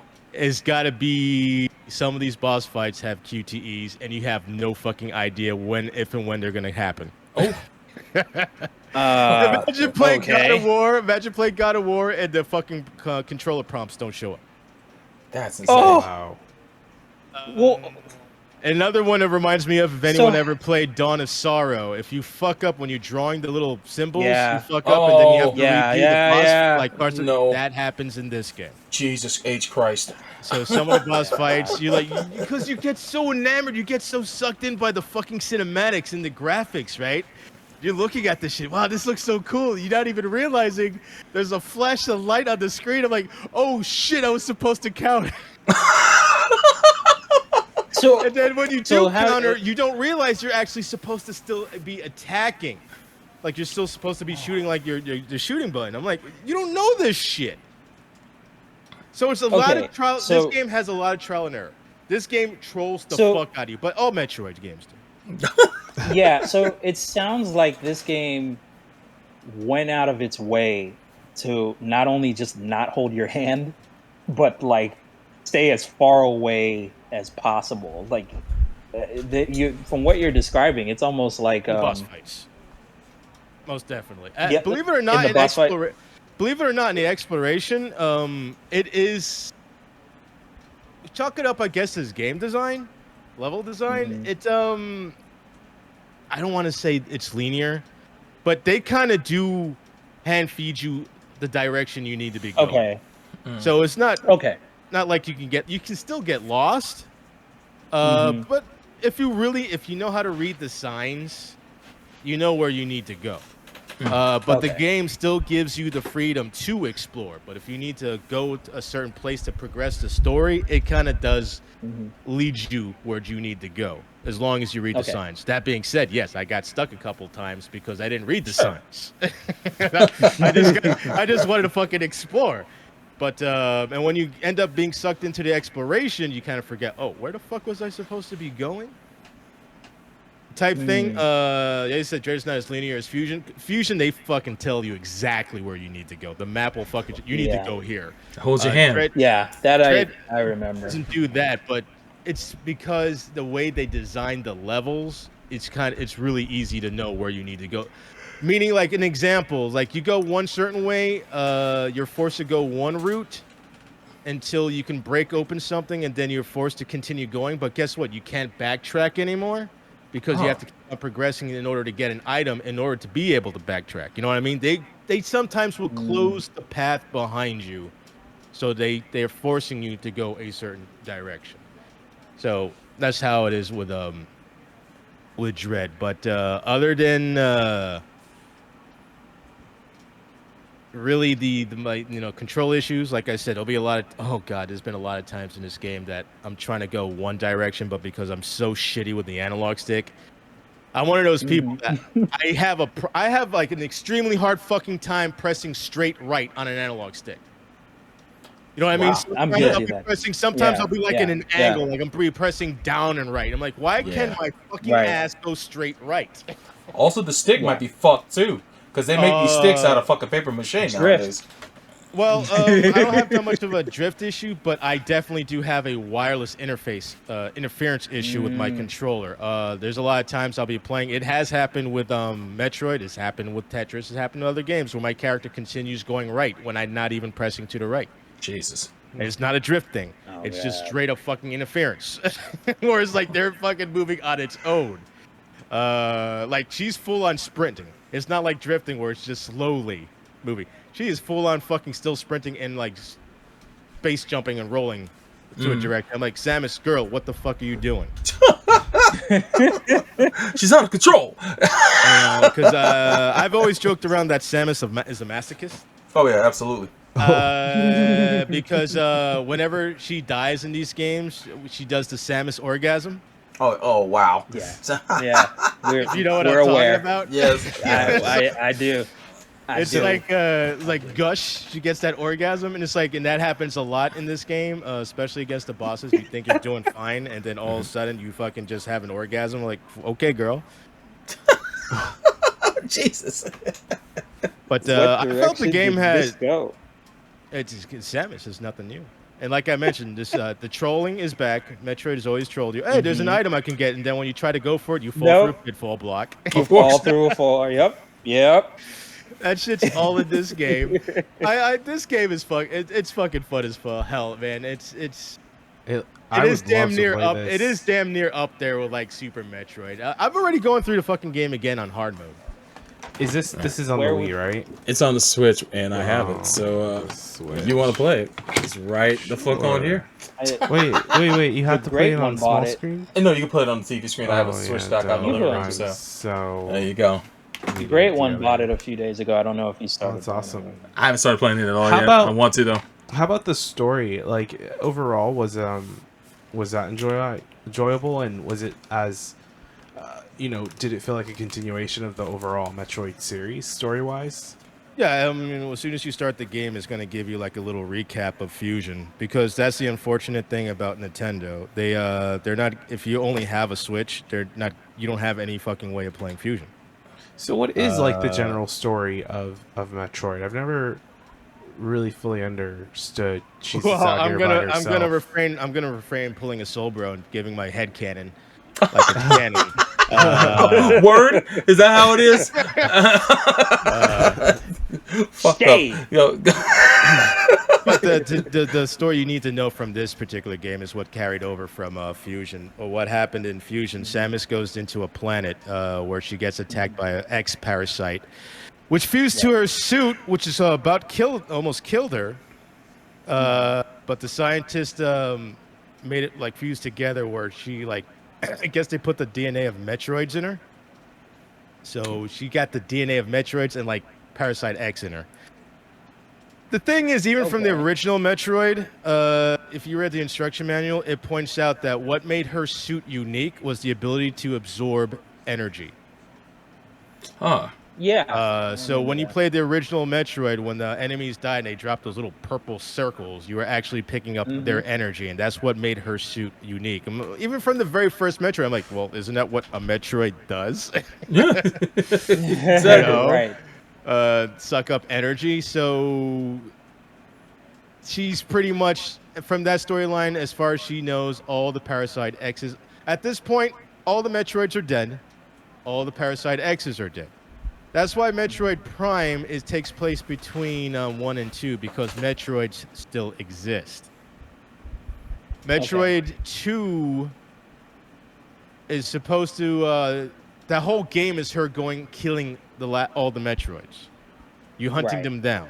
Yeah. Saving one, which was the baby Metroid that looks at you like mama. So basically, it's Gizmo. And that's what leads to Super Metroid. The very beginning of that game, you see that one Metroid. That is the last Metroid, which gets taken by Ridley. And so Samus goes to, see what the fuck's going on with that shit. And then that whole storyline, that Metroid ends up dying. It sacrifices itself to transfer all the power to Mama Samus. And so that's it. Metroids are dead. Really awesome final. Was an awesome final boss fight. And the storyline is, now that the Metroids were all dead, Metroids were actually originally created by the Chozo to hunt Parasite X's. Now Metroid, Parasite X's are now running loose. And what Parasite X's do is that they actually clone... I like this part right here. That fucker tried to get me. I got the fuck out of that shit. Like, fuck you. Dude, in Fusion, the first time the clone is looking for you, that shit is spooky. Yeah, even on a Game Boy Advance. The Parasite X in that game clones Samus. So that fucker is hunting Samus throughout that whole game. So they kind of took some of that elements where they got the enemies that's hunting you like it's like Samus, what is it? Samus X or whatever it's called. So they brought that over. They brought a lot of elements over into this game, but that's the story in a nutshell. This one kind of delves more into some other stuff, but I don't really want to go too much into it because of spoilers. Copy. But where would you rate this game among the main Metroid timeline? I guess right there with Super Metroid. So Damn, one that's and high one A, praise. or like, yeah, because that's really good. I think I will probably still go back to play Super Metroid more. Simply because of the fact that one's more straightforward exploration. I don't have to worry about the Emmys and this shit, and probably stressing and pulling my hair off with some of these bosses. Even though I pretty much like learned these boss routine. This is one of those fucking games that you're gonna be cursing like a motherfucker with these bosses. By the time you beat them, you fucking master them, and you're mad that you don't get to fight them again. Right? You know what I mean? It's like I fucking know how to kill you now. I want to fucking keep fighting you, but it's too late. This is like one of those games I really wish they add a fucking boss rush mode. Because I want to go back and fight some of that'd these be fuckers nice. again. You're like Trevor in Castlevania. It's like I said they got pissed me off so bad I wanted to kill him twice. So it's like fuck me. I spent an hour fighting you and I mastered it. That's it. It's over. No, I want to go back again. You know, so Super Ridiculous. Metroid is still a classic. I will still go back to, but this particular game, like I said, I'm already going through it again. I mean, I will. You know, what else is there? This or Fusion? I'll probably play Dread over Fusion because Fusion is pretty short game, and obviously it doesn't have the graphics that fucking Dread has. And Dread is so fucking masterfully fucking level design. It's fucking amazing. The way it flows, the different areas, like every area you go to, you're like, God damn, the shit that they put in the backgrounds and stuff. The music is serviceable. I mean, it's Metroid. Metroid music to me never like really fucking stood out, other than the original Metroid. Yeah. But there's like only like a handful of tracks to deal with, but it's more atmospheric. Right. In this game, even though there's one track in here in an Emmy zone that fucking sounds like it's straight out of what's his fucking name? I'm drawing a fucking blank. The guy who did the thing, the Halloween. Oh, John Carpenter. Yeah, because he makes his own music. Oh yeah. There's a track in here that like this sounds like such like a Carpenter song. It's fucking ridiculous. So it makes me wonder if they've drew inspiration from that shit. It's a whole genre of music that took inspiration from that shit. That new wave. I forget something wave. Music that's out there. The kind of the '80s run back music that we get today. A lot of it takes inspiration from him. So it wouldn't surprise me if that's the case with this as well. They has a couple of names, Retrowave and Retrowave. There you go. That's what I was thinking of. I love that you're teaching me how to play this game. Ah! Because that is half the fucking battle. Well, all it is like still like somewhat the beginning of the game. And this is actually hard mode, but honestly, I haven't really seen too much of a difference in hard mode because the fucking normal game is fucking hard. Wow. And but again, it's also one of those games that once you kind of know how to deal with these bosses and you know how to deal with these Emmys, you kind of know what you need to do. The Emmy zone, you just need to fucking avoid them. If you see them, you run the fuck away from them. Oof. No, you don't fucking play. A matter of fact, I think we might be coming up to a part where he catches me. Oh shit. That's another. This game is extremely sexual. Oh, is it really? Yeah, man. These wow. Emmys are trying to penetrate you, man. They like God a giant robotic penis comes out of their fucking head to penetrate Samus, man. What the fuck, dude? Yeah. To try and connect with her? Yo, this rape visual. Jesus. You got a little bit of H.R. Giger in there then. No doubt. Like I said, the Metroid series always paid homage to fucking Alien. So Can you see it There on you the go. map? Yeah. Wait, can you see the robots on the map? Yeah. Oh, I don't know. only when they're close to you. So Ooh, there you go. if you look at the mini map, it'll be red. But you see that little yellow grid, like right there. He fucking saw me. It turns red. Damn. Now he's gonna be fucking booking it towards me. But and I Is made this it a right boss? to you actually fight these little mother brains. Oh, I was like, is this Sonic or something? These So rings? yeah, so unfortunately, this is part 5 of a series, and the only on the Switch you can play the first original on the NES, and you can play the that's a Super brain Nintendo for one. real. But Nintendo doesn't give you the option to fucking play part 2 or Fusion, so that kind of sucks. Nintendo doesn't want money apparently. The only way to play Fusion is through the Wii U and on the actual Game Boy Advance. But honestly, you're Didn't better off there- going was- to play Zero Mission over the original Metroid anyway. So, was there some sort of an update to like isn't there some sort of like an app or a game, something on the Switch where you can play like old NES games and Super NES games on the Switch? Yeah, it's called the Nintendo Online. You have to pay the online Okay. membership. It'll Was give you it? Was access there? to- I'm sorry. I had heard that with Nintendo Online, there was like additional games were added recently too. You might be hearing what's being added. Late this Okay. month, if I was going to be a betting man, I want to say the 28th. Whatever's the last Thursday of this month is what I'm betting. Yeah, it's in the month. Is when it's going to be. They're going to be adding the expansion to the Nintendo Oh. Online service. I know, right? Leave it up to Nintendo to come up with an expansion pack for a fucking membership program. What's fucking wild Jesus Christ! is that we Currently, got you got Nintendo and Super Nintendo games, and that's what I meant by you can actually get Metroid Right. and Super Metroid. But with this expansion, they're going to be adding N64 games and surprisingly Sega Genesis games. Sega Genesis, yeah. And Okay. what's So go ahead, Sega go ahead. Genesis games before Game Boy, Sega Genesis games before Game Boy Advance games. Yep, Correct. Correct. Okay, you're right. That does suck. makes no It's, sense. it's cool. Like I I mean, mean, get some good The games. Wii but U yeah, it's some- has Game Boy Yeah. fucking Advance games. Like I Right. said, you can play Zero Mission and Fusion, right, on the Wii U, but you can't play them on the Switch. What's funny is that we have the family plan that encompasses myself, Show, Majors, I believe, is a part of it, and our boy Yup and his sister and some other people, but and my wife. And right now we have the plan that just has Super Nintendo and Nintendo. And I don't think they even release how much it's going to cost extra to get the next tier. But the family plan is like $35. So I'm guessing it's going for to add 1 like year. another 15 or 20. If I Yeah. were to guess, he'll probably make it an even 50 $50. even. That's what I'm thinking too. So I'm gonna have to fucking pay extra to upgrade us to that, which sucks. But we'll see. We'll see. Technically, you don't have to. Yeah, I don't have because They're not going to change the fucking online service. It's still going to True. be fucking ass. yeah. But the important thing to note, Wonder, is the fact that these online games that they do support online play. They do. Yeah.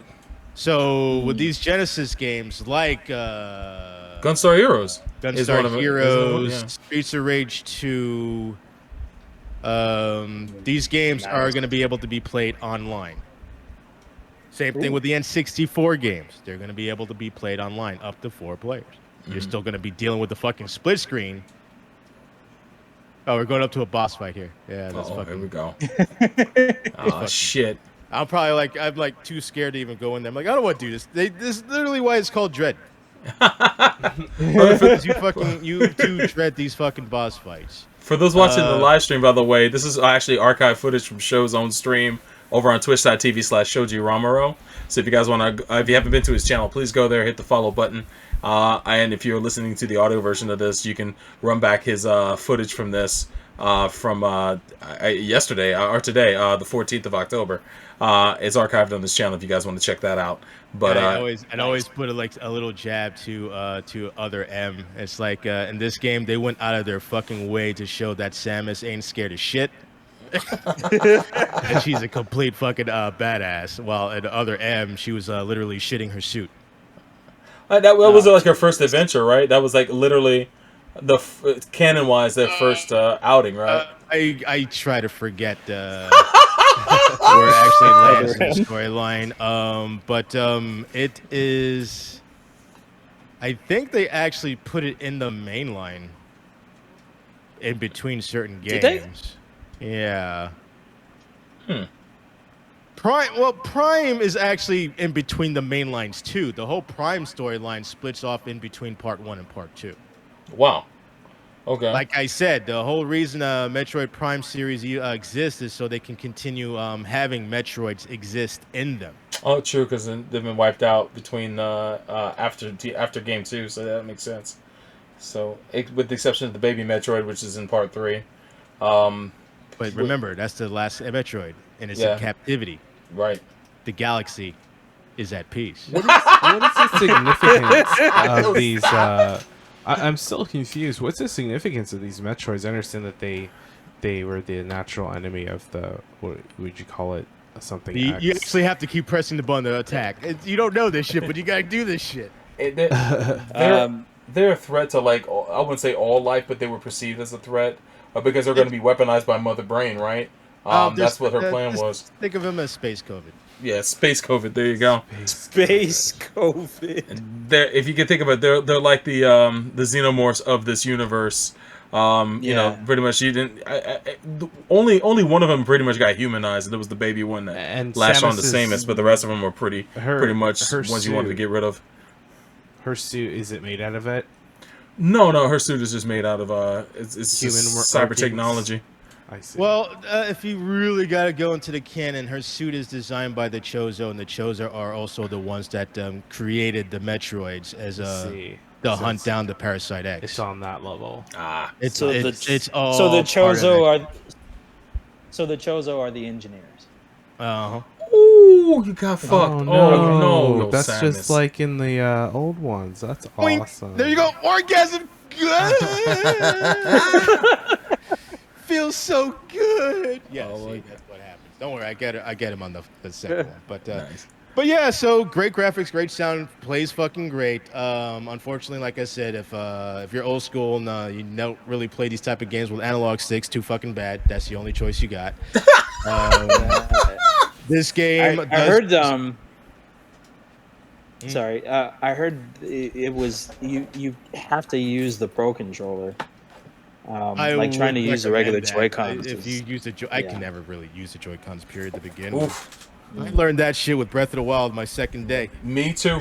I was like, yo, After playing fuck that with game this. for one day, I was like, I can't do this. yeah, 100%. It's impossible to fucking play that game with the fucking Joy-Cons. Oh, I went through the whole game with Joy-Cons. It's like, nah, son. Varner says, I'm using Joy-Cons. Like, brother, you're a better man than me. When the first time I played that game with Joy-Cons, is like, nah, I need a fucking controller, son. You don't have our fucking chunky ass hands. My hands are huge, so it's You like, don't yeah. got our chungus hands, man. Yeah, It's like my- while I was playing with a Joy-Con, it's like the meat of my palm kept hitting the like the analog stick underneath it. I'm like, Yep. dude, I can't do this shit. There you go. It's just not made for us fat Americans. Chun-Li hands, as Yazzie writes. Chun-Li man hands. Yes. Chun-Li. Oh man. Fucking big chungus over here, but Man. but sure. yeah, but you see the Flash is like you have to pay attention. You're gonna get caught sleeping many times. That's my major gripe about that. It's this fucking QTE. Like I thought we moved away from this QTE bullshit. But it happens in this game, and it happens mostly on all the main bosses, really. And like I said, every button is like used, like all the bumpers, the fucking triggers. God damn it, the fucking speed boosting in something called Shine Spark. That combo system when you have to dash and run. Yeah. Good luck collecting all the items with that shit, because that's something you got to master to do that shit. But the exploration, all that shit is fucking fun. This game definitely helped through those times I couldn't eat.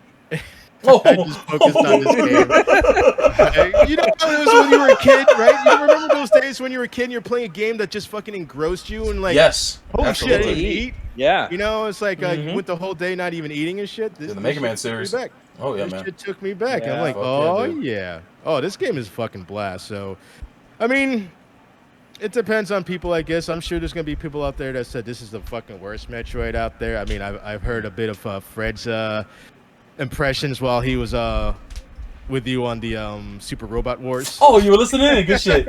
Good shit. Yeah, I don't know which boss was frustrating the shit out of him, but I know there was one he was trying to beat. It wasn't even a real boss. Oh, well, fuck. This is a real boss. He was fighting mini bosses. Man. You see that? You see how badass she is? Look at that. Yeah, look at it. Oh, She's shit. like walking and shit. I'm like, then she picks up the penis. Yeah. Wow. And she's, she and put she's, the and- penis. and she's like, I've seen bigger. I'm so word. But no, as a Metroid man. fan, this game did not disappoint. I mean, like all games, when I first played a game, it's like I'm not completely sold. I'm like, okay, it's another Metroid. I'm doing the same shit I did with Samus Returns. Mm-hmm. But after like the first boss, and then I think when I got to the next area, and then just realizing how it flowed, the exploration, the way shit moved, I'm like, holy fucking shit, this game's great. Damn. It's pissing me the fuck off. No doubt. Did this game ever piss me? Did this game ever piss me off to the point where I said that was the biggest piece of shit ever put on this fucking planet, and I wanted to throw my controller? No. Oh, Did it well, frustrate me? Yes. But like I said, the way they built boss fights and stuff, they create those save spots right in the beginning. Like I didn't care too much when an Emmy killed me. I fucking like freaked the fuck out sometimes because these fuckers were like, once you open a door, they're fucking right there behind that door. Oh. You know, and you're like, oh, what the fuck? You know, you start fucking running. But if they catch you, they kill you. It's all right because it's gonna put you right at that door, and you kind of have to figure out, you know, your path. It's all about figuring out your path and how to get around them. And again, the bosses, like I've already said, that it's all about the routines. Once you master it, like that first routine, they're kicking your ass like motherfucker. And then once you finally master that routine, you're like, fucking hell yeah, let's do this. Only get your ass kicked by the second fucking attack they have. You know, and so you just keep going and going until you master all of them. And then by the time you fucking master all three of those things, after being killed 20 times, you feel like a fucking pro. Because you fucking did it. I don't even want to tell you about the last boss. Oh shit! I figured it'd be a fucking mind fuck. I don't even want to tell you about the last boss because it's definitely going to be spoilers for people that haven't got there. But holy shit! If I were to give you any hint, Ninja Gaiden.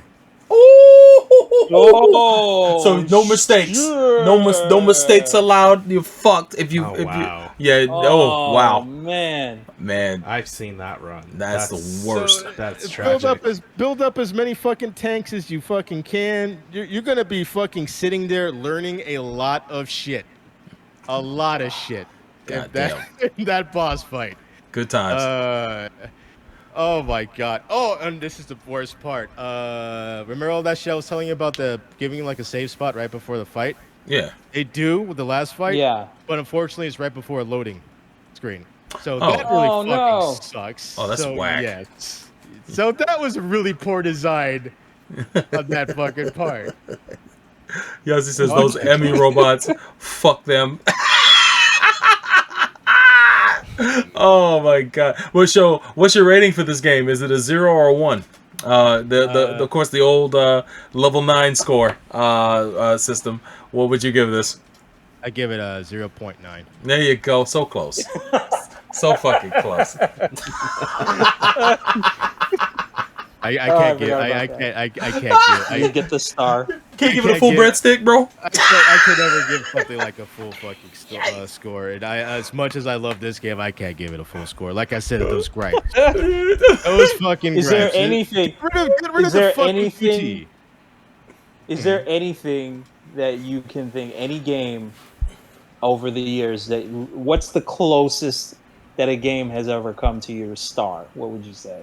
Like a perfect star. A perfect game, yeah. Or the closest to it. I mean, dramatic silence. Dread got close. Breath of the Wild. Breath of the Wild definitely gets close. Believe it or not, I love Mario Odyssey. The Switch is killing it. What's not so like? Honestly, Mario the Switch is killing it, man.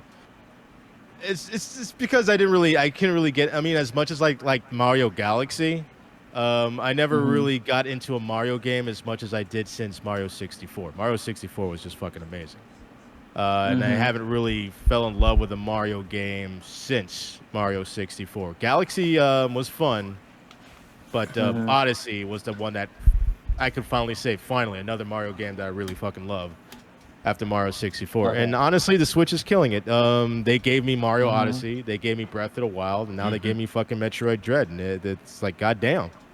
In the vein of Metroidvanias, I know that the latest type of game outside of this is probably the Bloodstain series, unless there's one I wasn't thinking. I know Bloodstain is rough around the edges, but I love Bloodstain. I loved it too. I enjoyed the fuck out of it. I at the end of the day, I playing through that game was an absolute joy. Would you say this is like I guess being that it's so close to Metroid, Super Metroid, that it's probably outshines Bloodstain when it comes down to it. But the exploration and progression and stuff, it's just so much more polished in Dread. Gotcha. As much as I like Bloodstain, you could definitely tell it's made by like a small team. Yeah. Compared to this. But if you made me to have to like choose between like this or like the Castlevania games, what Castlevania edges out to me is the enemies. The enemies in Castlevania have personality. Yeah, that's true. True. Very true. Ever since Rondo of Blood, there's like a little documentary that explains why Rondo of Blood, they were, because of the graphic powers, they were able to add more art to the enemies, so they started getting more personality after Rondo. Yeah. So with Rondo and Symphony of the Night, they had a lot more personality. And it wasn't until you get to Aria that the enemies really truly shine, is because it's Pokemon. You want to collect them all. Because every enemy had a soul that you collected. Yeah, I remember that. Yeah. Which, continued on to Dawn of Sorrow. Yeah. So, enemy-wise, I'm going to give it because you have a whole fucking gothic history beastery to fucking go back to with Castlevania. You got fucking ghosts, zombies, and fucking Cthulhu fucking shows up in that shit. Beelzebub fucking... Yeah, it's true. Medusa? Hell Medusas. You got Frankenstein? Minotaur. Yeah, man. You got all of that shit to fucking... Igor? All these motherfuckers. While Metroid, you got like pretty much the same handful of fucking enemies that they have color change, like skin color changes in different areas. So I mean, a lot of these enemies, trust me, there's some enemies you come across later on that I fucking loathe. So trust me, these fuckers will gang up on you, put you in a corner, and Samus is just sitting there moaning as she's being knocked back and forth between the wall Moaning. and the enemy. Taking it, and I'm sitting there, I'm like, girl, what the fuck are you doing? But this game definitely. Oh, another thing I love about this game is definitely the item pickups. You constantly, it does feel like you're constantly powering up in this fucking game. Yeah, you don't really, you really don't go too long in this game without getting something. So you're constantly getting fucking stronger and stronger in this fucking game. Nice. And so that's really rewarding. Oh god, dude!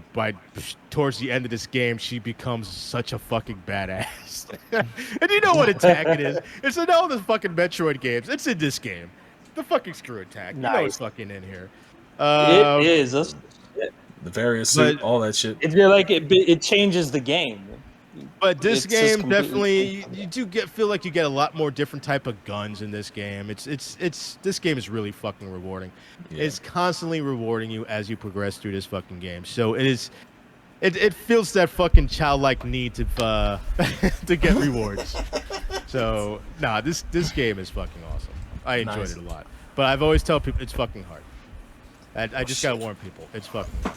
I definitely don't doubt that. I'm gonna keep this video going as we move on to the next subject. Any final thoughts before we move on to quick takes on certain TV shows or movies? I don't know. Yazzie asked Symphony of the Night or Dawn of Sorrow. Oh, shit. It's Symphony. I love Dawn of Sorrow. Don't get me Symphony. wrong. That's a dope ass game. Symphony. But Symphony is definitely what started the madness, man. Symphony is a lot easier to go in and play from beginning to end. The problem with Dawn is my OCD makes me like I can't do that with Dawn. I have to fucking collect everything. Yeah. So it's not It's not a straightforward type game. There's a lot of games that I fucking love, but I also not really in the mood to fucking collect everything again. Dread, you can actually fucking play through again because it's not like you're fucking leveling up. You're not leveling up your souls and stats like you do with Dawn of Sorrow. But I still go back to Aria. I still go back to Dawn, and I still go back to Symphony. The one I don't go back to is as much as I like is Ordia Ecclesia because that game's even fucking harder than fucking than Dread or Fusion. But Portrait of Ruin is that the Portrait of Ruin? Isn't that the one with Jonathan and Charlotte? Charlotte. Yeah. Jonathan. Fucking great game.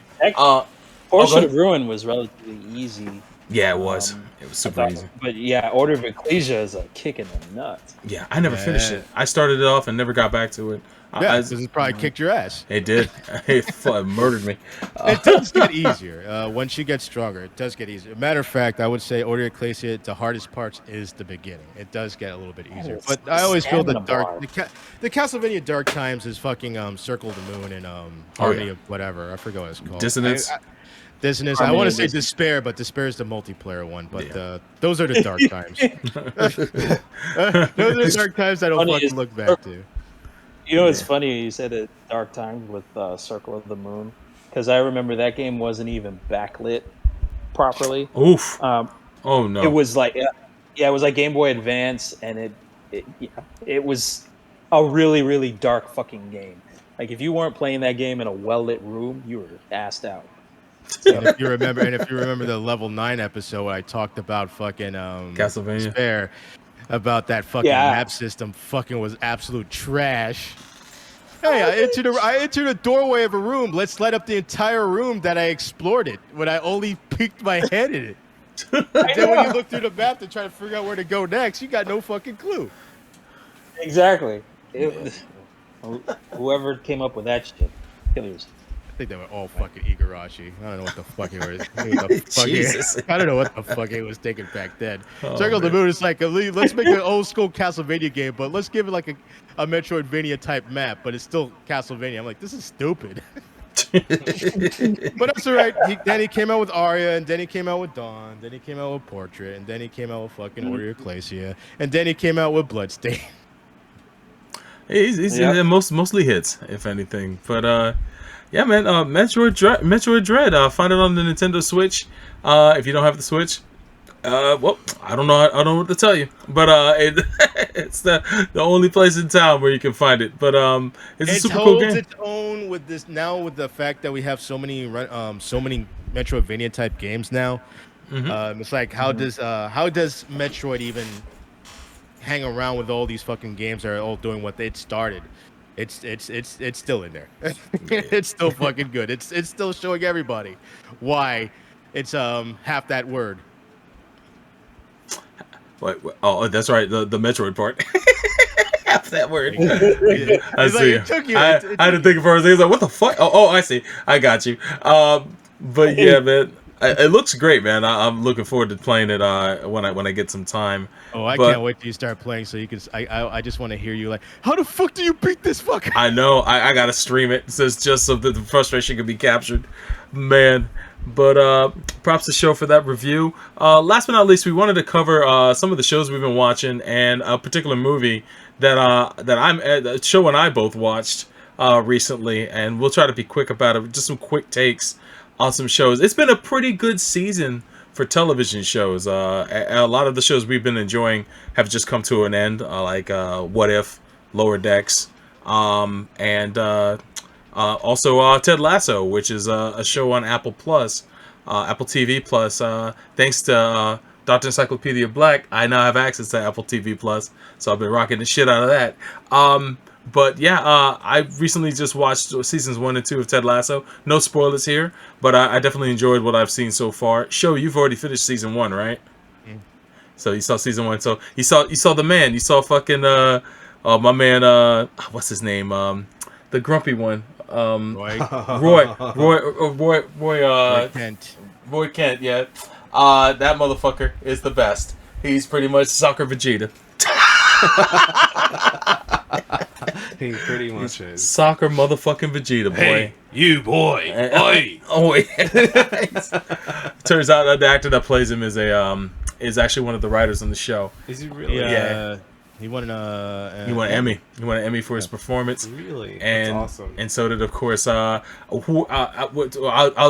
was mind fucked when watching this show. I didn't notice when I was watching it. I was like almost through season 1 before Dr. Encyclopedia asked me a question. Is like, you recognize that woman, right? And he was talking about Rebecca, the woman that runs the team. And it's like, I recognize her face, and I've seen her in something, but I could not place it. And it's a damn shame. It's a damn shame, right? It's a damn shame. I didn't recognize her. That's exactly what I said to him. Exactly. All Doc had to say to me was shame. I was like, fuck you. That's her? That's the woman from Game of Thrones that played the nun for the Sept? That This fucker's gonna catch me. yeah. Yes. Sort of my dick. Go on. Oh, Yazi says my favorite Western TV show this season. So Yazi, he said Lower Decks was fucking great. But yeah, the Rebecca who runs the soccer team in that show is the same woman that played the nun that made Cersei walk naked through King's Landing, and it said shame to her the entire way. That's probably her most meme famous role, but she's fantastic in the show. And so are the supporting cast, and just the setting and the flow of the show, man. It's so fucking positive, man. Sex doll. The mountain sex doll. Yeah, for the most part, she wasn't getting waterboarded. I'll tell you that. But she it's a great cast in that show. If you haven't checked out Ted Lasso, I think it's one of the best shows I've seen this year. Doc, what are your thoughts? I mean, it just pulls you in. I mean, the fact that it's like a British comedy with this like American yokel character who's obviously brilliant. It's it's great. Jason Sudeikis is everything. The whole cast is amazing. I think one of his standout moments was the darts. The darts scene to me is like my favorite moment in the entire show.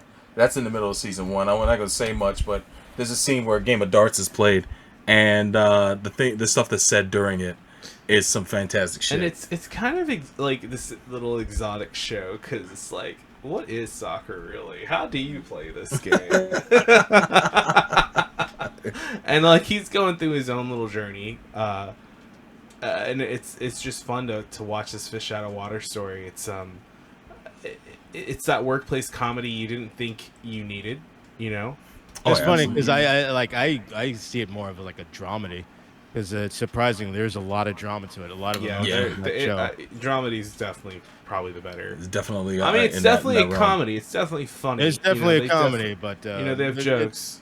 It has some serious issues. Like I feel like one of the really the most emotional scenes, like with Jason Sudeikis, was definitely when he had the panic attack. Yeah, man.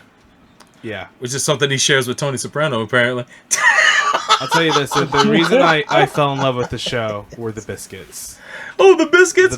Biscuits with the boss, son. I was like, oh my god, I love this man. I want to eat those biscuits too. That fool makes those biscuits every morning too. He said, "This ain't the type of biscuits you eat with gravy." I told this to Majors. It's like, I don't know what it is about Ted Lasso, but I seen a show that made me want to drink as much as Ted Lasso since Mad Men. Yo, hell yeah, dude! All they're doing in that show is drinking. The pints. Hey, yo, May's the best barmaid ever, dude. She's the shit. Yo, May don't put up with nothing. All they do in that show is drinking. They're always with the hard liquor, and they're in a fucking pub, the stouts, son. And mad stouts. As much as Ted is like this happy-go-lucky positive guy, he gets drunk a lot. He gets fucked up in the middle of the season. And besides Roy, I like Coach Beard. Coach Beard, I was gonna say Coach Beard is your guy. I fucking when Coach Beard showed up after his wife and kid left, and Coach Beard showed up with the pint in hand, and they fucking like cheered. They got that routine where they tap the cups down on the bench and then they drink. I was like, yo, that's some cool shit, man. It really is, man. It's fucking. I love the vibe of that show, and Coach Beard is amazing, dude. Because the timing with Coach Beard when they were doing that whole, not to go too much details, we were doing that seance indoors. Oh yeah. And then Coach Beard, maybe we should do this outside. It's just the way they cut to him, the way his face looked. I'm like, and then it cuts outside. I'm like, that's some good shit. Ted Lasso is definitely a good show. I'm about halfway through the second season. Yeah, man. Second season is just as strong as the first season, as far as I'm concerned. It ends really strong. So I just saw the last episode I saw was the Christmas one, or the one after the Christmas. Oh, that's a dope one. Yeah, the Christmas one was really fun, especially with everybody going over to my man Higgins' house. That shit was, oh man, I fucking love this show, man. Just thinking about it, it's got me vibing, man. It's great because there are characters in it who have, like Higgins, for example, turns out to be like this awesome character in the story where you kind of saw him as just like a toady. You think he's a toady or some shit? At the just beginning. like I don't know. You kind of thought I thought Mm-hmm. all these people, some of these people are just more like extras. Yeah. Sure, supporting characters, but maybe they weren't going to be utilized properly. But they definitely utilize all the characters properly, especially the fact that it's football. What's his name? Sam? No, the South American dude. Oh, fucking Danny Rojas, man. Danny Rojas. Danny Rojas. Football is life. Danny Rojas. Danny Rojas. Real quick though, I wanted to point out another scene that was really fucking powerful. Had to do the biggest villain in this fucking show is Rupert. Oh yeah, 100%. The guy who it kind of the storyline. I don't know if the Wonder saw this, but the storyline kind of starts out like what's that one show? I don't want to say like kind of like Major Leagues. Remember the movie Major Leagues? Yeah. A lot of people have been comparing it to Major League. Where a woman takes over a club and wants nothing but to destroy it. That's what the storyline. She wants to destroy it because her ex-husband. That's the only thing he cared about, and so she wants to destroy it. But yeah, I did it too early on that scene. But that scene where that fucker showed up and told her the news about him and his new wife, you can see in her face how fucking broken you can literally see her being destroyed. He was doing that shit on purpose. The acting from that actress, you can see how she is being destroyed in that scene. I'm like, this guy is the biggest piece of shit. He's a piece of garbage, man. You're gonna see it, but there's an episode coming up for you towards the end of the season. It's like, this motherfucker is the fucking worst. I already know he's the fucking worst. He's the worst. That's why I love the dart scene so much. Like the dart game me, it was like so fucking satisfying because fucking Ted puts that motherfucker in his place, and it's like, that's fucking great. That the shit that he quotes from Walt Whitman, where it says I forget, he says something about I have to look up the quote, but it's an amazing quote, and he goes into it. And how people used to bully him, but no one ever asked Ted who he was. People should be curious. Yeah, people should be curious instead of judge. Yeah, don't be judgmental, be curious. And that's such a great quote because we judge people too quickly instead of getting to know them and figuring out who they are. And Ted goes into this whole speech while he's playing darts. About his experience playing darts and shit like that, and I won't ruin any more for you, but it's a fantastic reveal that happens during that scene. So you can look at this clip up on YouTube if you don't have access to Apple Plus, but it's a fantastic scene, and hopefully we encourage you guys to check out the show because it's super good. And I love how that leads to the end of that episode because she was on a high. Yeah, she was on a high only for what's her name, Keely, yeah. Keely. to come in and destroy her fucking day. Yeah. Keely's a great character. She's awesome. It's just that Keely found out something because certain characters are not. A lot of these characters are not two-dimensional. Thank God. They're really fully fleshed out. So a lot of these characters do have a dark side to them, and a good side to them. And so she just happened to point out a dark side to this character. So it leads to the next episode that when fucking Rupert showed up and destroyed her. No, good shit. It's pretty much what I had to watch now that fucking What If finished. Yeah, man. I actually now that Lower Decks is finished, I might actually go into watching some Orville because season 3 of the Orville is starting, and a lot of people say that there's a kind of the same vibe between Lower Decks and the Orville, and that's all on Hulu right now. So I might just check that out. I've only seen the first season. I never even knew when the second season came back because Fox. You know, Fox tends to do that shit. They don't let a motherfucker know when shit comes back. They sure don't. I'm sure they didn't help that show. That's so why it's on Hulu now. I've only seen the first season, but when the first season I saw, I was like, yeah, this is pretty cool. I would like to see more of it. But yeah, all my fucking shows are finishing. What If is over. Heels is over. Fucking Ted Lasso's been over. Yeah. Oh, it's actually just ended. It ended last week. for at least the next year. They're working on season 3 right now, but we probably won't see it till next summer. So, But hey, Yeah. we got Chucky. oh boy.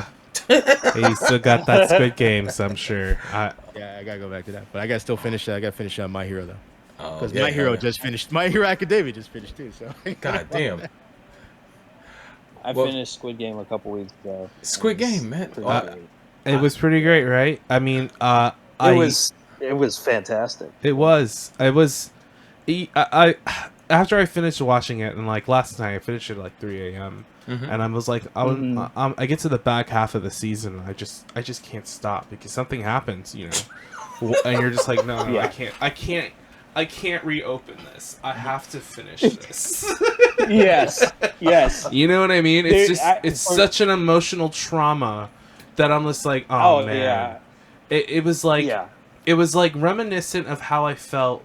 I don't know what season of Game of Thrones, but how Game of Thrones made me feel in that kind of like super cathartic. Oh my god, they just did that. You know what I mean? Yeah. hopefully during the If- good seasons. If you will, you know what I mean. Redwood. It's definitely not Game of Thrones. Not trying to compare it like, you know, in that kind of in that way, but just like the feeling, you know. For me, Like maybe I would season say 4 of Game of Thrones. I'd say like season 4 was 1, pretty good. season 1 and solid 4 season. together. Yeah. Like for me, the tug of war, Oh my god, the Episode. tug of war episode. because that holy shit, like it ends. The one episode ends on a cliffhanger during the tug of war, so you can't stop watching the show at that point. You Yeah, have to you have finish to. what and find Yeah. out what happens in the tug of war. That It- shit is you know. so crazy. And the marbles had. I Oh, was the I was marbles. super Yeah. fucking dude. That's when I was just like, I That can't was- stop this shit. This is no, I can't stop. That was the most. That was the most gut wrenching. Oh I my would say. God. That was painful. Yeah. So yeah, I mean, for you guys that haven't finished seeing it, we probably should stop there. But I'm just so proud of them of what they've made. You know what I mean? And if there is Yeah. another season of it, I'll definitely watch it because I'm just like, There's- how do you they, you know? yeah, they laid the foundation for the world building. Was really like It was got fantastic. you got those glimpses of how things were put together, how this world sort of came to be. And so with the way they ended it, that like last scene at the airport, it's just like, oh shit, do we get a chance to see more? Like, did we get some more questions answered? Because there's like they just had these little breadcrumbs throughout, and I think, you know, I think there's some potential there for some amazing shit. What's real crazy is I know for me there was a moment we were watching this is like this shit really happens. This shit really happens. Yeah. Like there's a was it the first episode or the second episode after Red Light Green Light where the main character goes to the cops Yeah, second episode. and he tries to explain what's going on, and they're just like, dude, you voluntarily went to this shit and you're complaining? Like, get the fuck out of here. And they it's made you perfect play a 'cause it's game? like, yeah, and you agreed to play, and then you and a bunch of people chose to go home. Come on. So it does make you think, to your point, Dr. Black, that maybe somewhere this kind of shit it's so outrageous that you couldn't possibly tell anybody and they'd believe you. And it's going down somewhere. That'd be cool. Man. Well, sounds maybe it would be intriguing, cool, man. but yeah. Yeah, I feel like it was released perfect timing too. I didn't even, you know, it's October. It's the right time for that, and it wasn't like a horror movie per se, but it was harrowing. You It know what I was. mean? It's a thriller, right? God, Yeah. It's. I mean, it's. In a text I sent to you guys, I said something about how it's Korean Hunger Games. Yeah. Yeah, for sure. It's Hunger Games mixed with something else. I can't put a finger on it, but there's some other nuance to it. But it's I don't know. It was just Battle very Royale timely. is the only other thing I could think of. It was like, Yeah. Yeah. although the yeah. premise sounds like it's a little different from Battle Royale. I to be mean, honest. it's a great hero's journey too. Yeah. I have to say, like, Yeah. there's a point when I'm watching this and just like, wow, this is great. This is so well written. Just the reversal. The character development is. Oh is man, fantastic. across and it's not Yeah. just this. It's not just the main character. It's definitely Yeah. you realize over time it's definitely an ensemble and like what people become through Yes. playing this game. That is the true. That shit's still haunting me. Good lord. Oh man, There's Absolutely. so much you guys are not saying, which is great because I still want to be surprised when I watch it. So Seeing as it is October, and and everything, there is another show on Netflix that's really great. I don't know if you guys heard about it or not, but Midnight Mass. she'll watch that. So you two can yeah, I've definitely been wanting to watch you that. two can It's definitely good. wax about that. That's the one I was watching around because that came out around the same time as Squid Games. So nice. Yeah, it did. It did. So, and I watched it actually- right after. I actually watched Midnight Mass, and once Midnight Mass ended, Netflix. Uh-huh. Well, I was on the treadmill, right? It ended, so it went right into Squid Games. So that's how I started watching Squid Games. I started watching the beginning, Okay. but Yeah. I was ready to wrap up my session, and I was like, well, fuck, I do want to watch this, but let me finish fucking My Hero Academia, for fuck's sakes. I only have like 6 or 7 episodes to go. Let me finish watching this shit, and then I could go back and watch fucking Squid Games. But I forget, like, other shows keep popping up, like, but then I started watching some Ted Lasso. And then, and every so often, because there was still, I had to watch the last episode of Heels, which was this last Sunday, and I still that need to looks watch, good. and I still have to watch this last episode of Lower Decks. So it's like, because I only watch this shit while I'm on the treadmill. If I know it's a show that is so engrossing and addicting, I'd rather hold it for that. So that way, it doesn't feel like I'm on the fucking thing for an hour and a half. Because that's how long I'm on that thing. Right. The currency, time. So it's like I gotta hold on to these shows. Gotta man. trick the mind. And now they just came out with another season of fucking the movies that made us. And Yeah. like almost every episode of that shit is fucking good. Well, I don't know so much about Nightmare Before Christmas, but Friday the 13th, Halloween, Aliens, RoboCop, Coming to America. Oh, yeah. And what was it, Nightmare on Elm Street? Yep. And then, of course, Nightmare Before Christmas. So I'm like, fuck. And I think the RoboCop episode is like 54 minutes. It's almost damn near an hour. Yep. Everything counts to me is the fucking length on the goddamn treadmill. 22 minutes is a mile. All right, so So, knock out an episode of Lower Decks as you walk the mile. Good shit. so it's like usually as soon as I get to look forward to that during the week. It's like fucking the first day Monday I got Heels, and then after Heels that's already like 2 miles. I can watch an episode and a half of My Hero Academia, and then like Wednesday morning came around and I could watch fucking What If. Guess what? I don't have that anymore. Oh, And now I'm not gonna have stolen. Lower Decks anymore. Nope. And it fucking sucks. Now I have to wait till now I gotta have to wait for like Hawkeye Yeah, you to gotta. fucking start and shit. We were talking. I mean, I have a backlog, but I still like to have a new show, to look forward to. I don't have that now. Fucking sucks. Have you seen Mythic Quest? That's not that one with the game developers Yes. starring that dude from Yes. Community. From Danny Always Pudi. Sunny. Always Sunny. Uh, I never watched Always What? Sunny.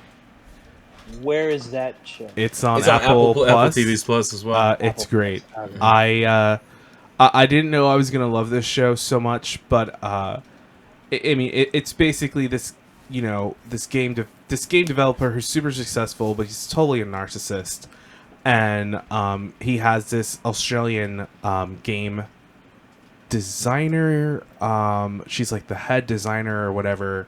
And like, what's his name from Community isn't it? Yes, Danny Pudi. Yeah. He's the accountant, and it's just a really amazing ensemble. And the old man who plays the lead story writer, he is everything. They definitely tackle COVID. Oh wow! And well, it's the thing is that they were filming during COVID, so like the end of the season.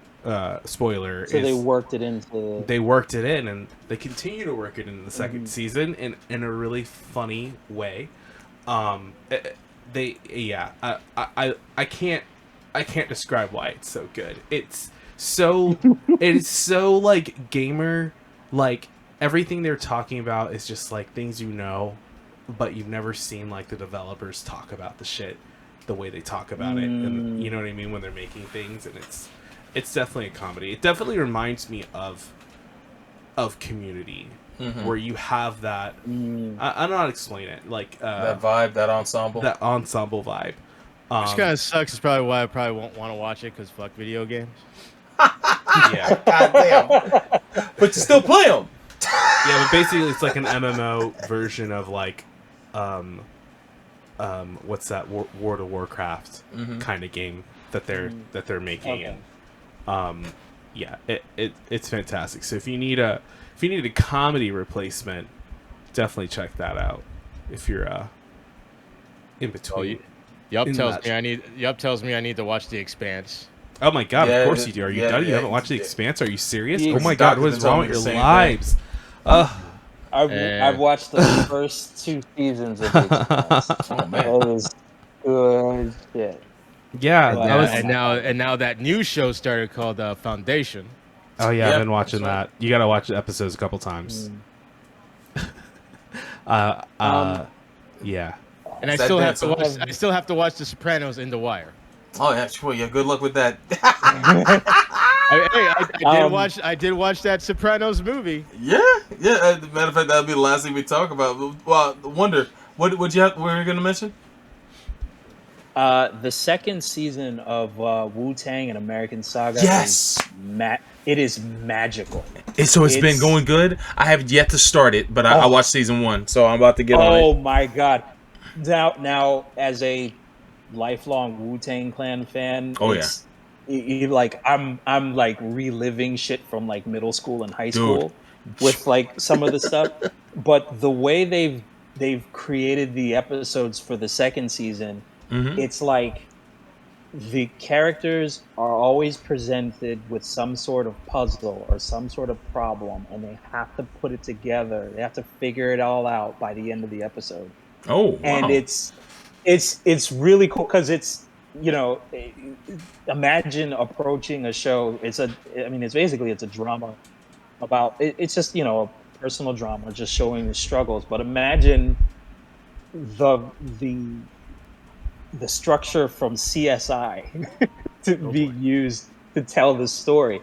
CSI is not a wonderful show, but you know that by the end of the episode they'll figure it out. The thing is, there's just like the use of logic and everything, the utilization of all the characters and their strengths and everything. It's super cool.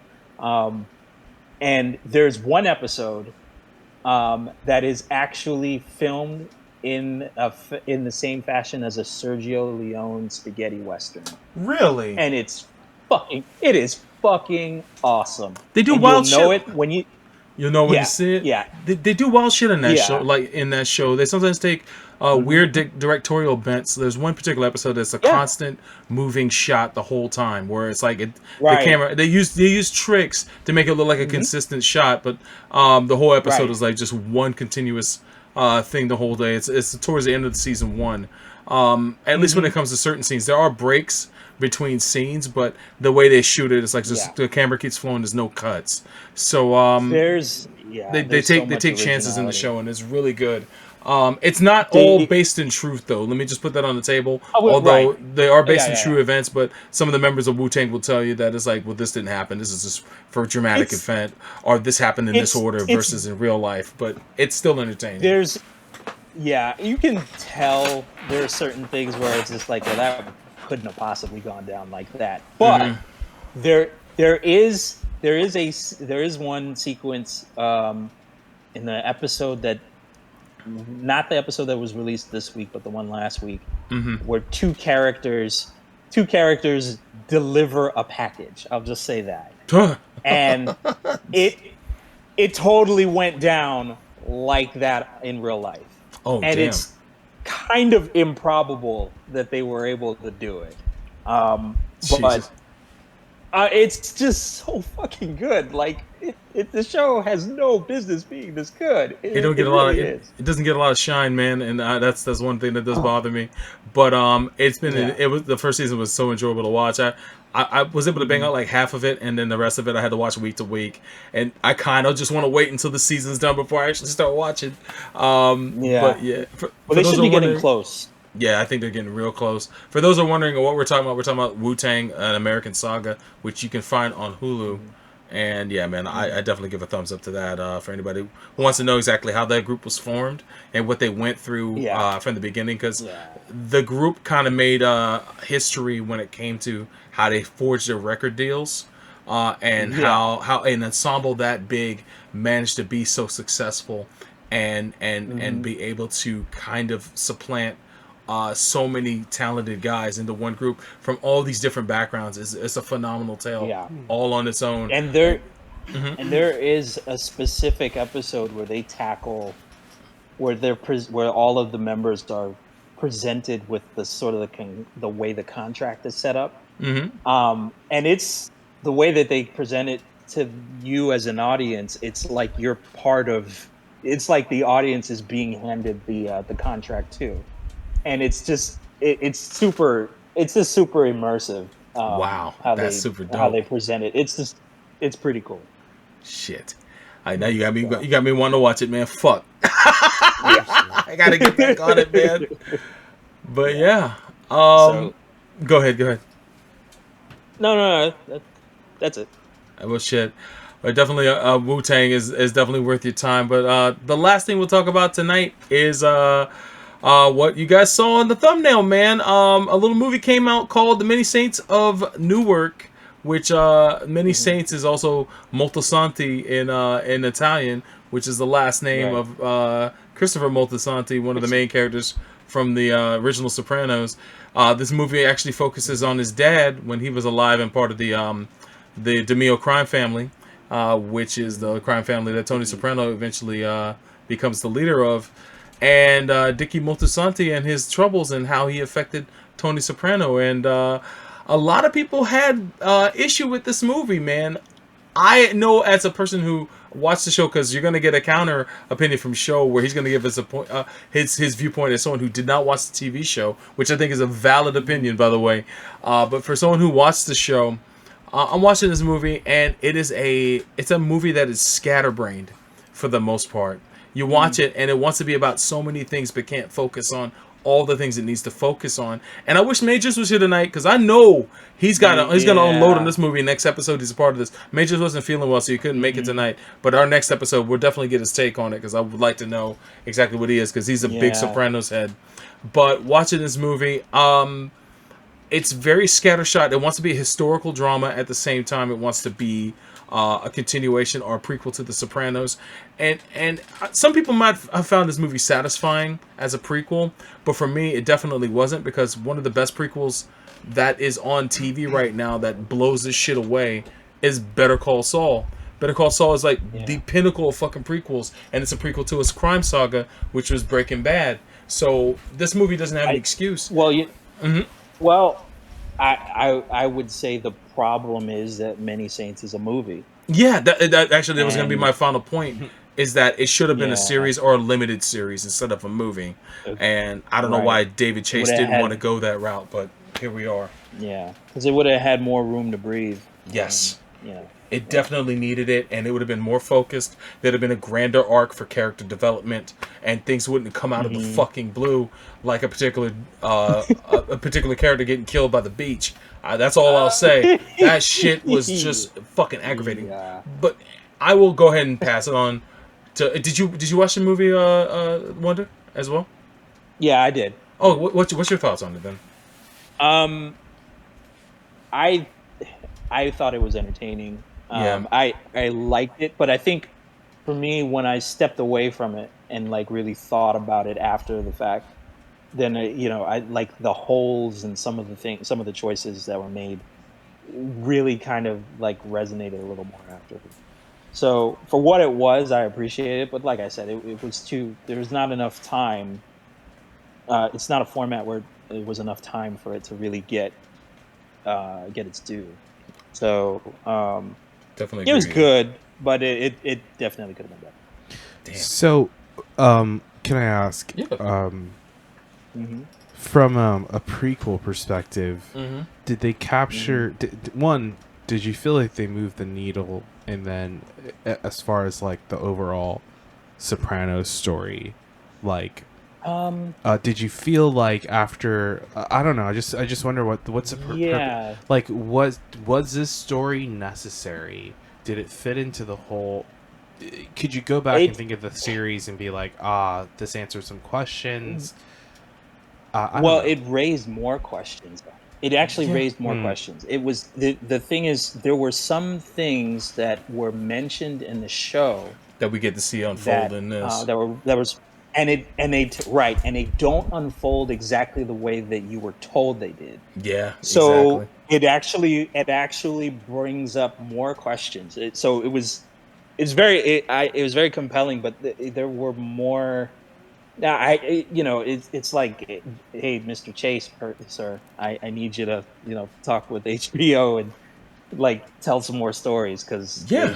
there's just like I can't really elaborate too much without giving things away, but there are certain characters that just did some things Woo! where you're just wondering like what other kind of fuck shit did you do Yes. before and after.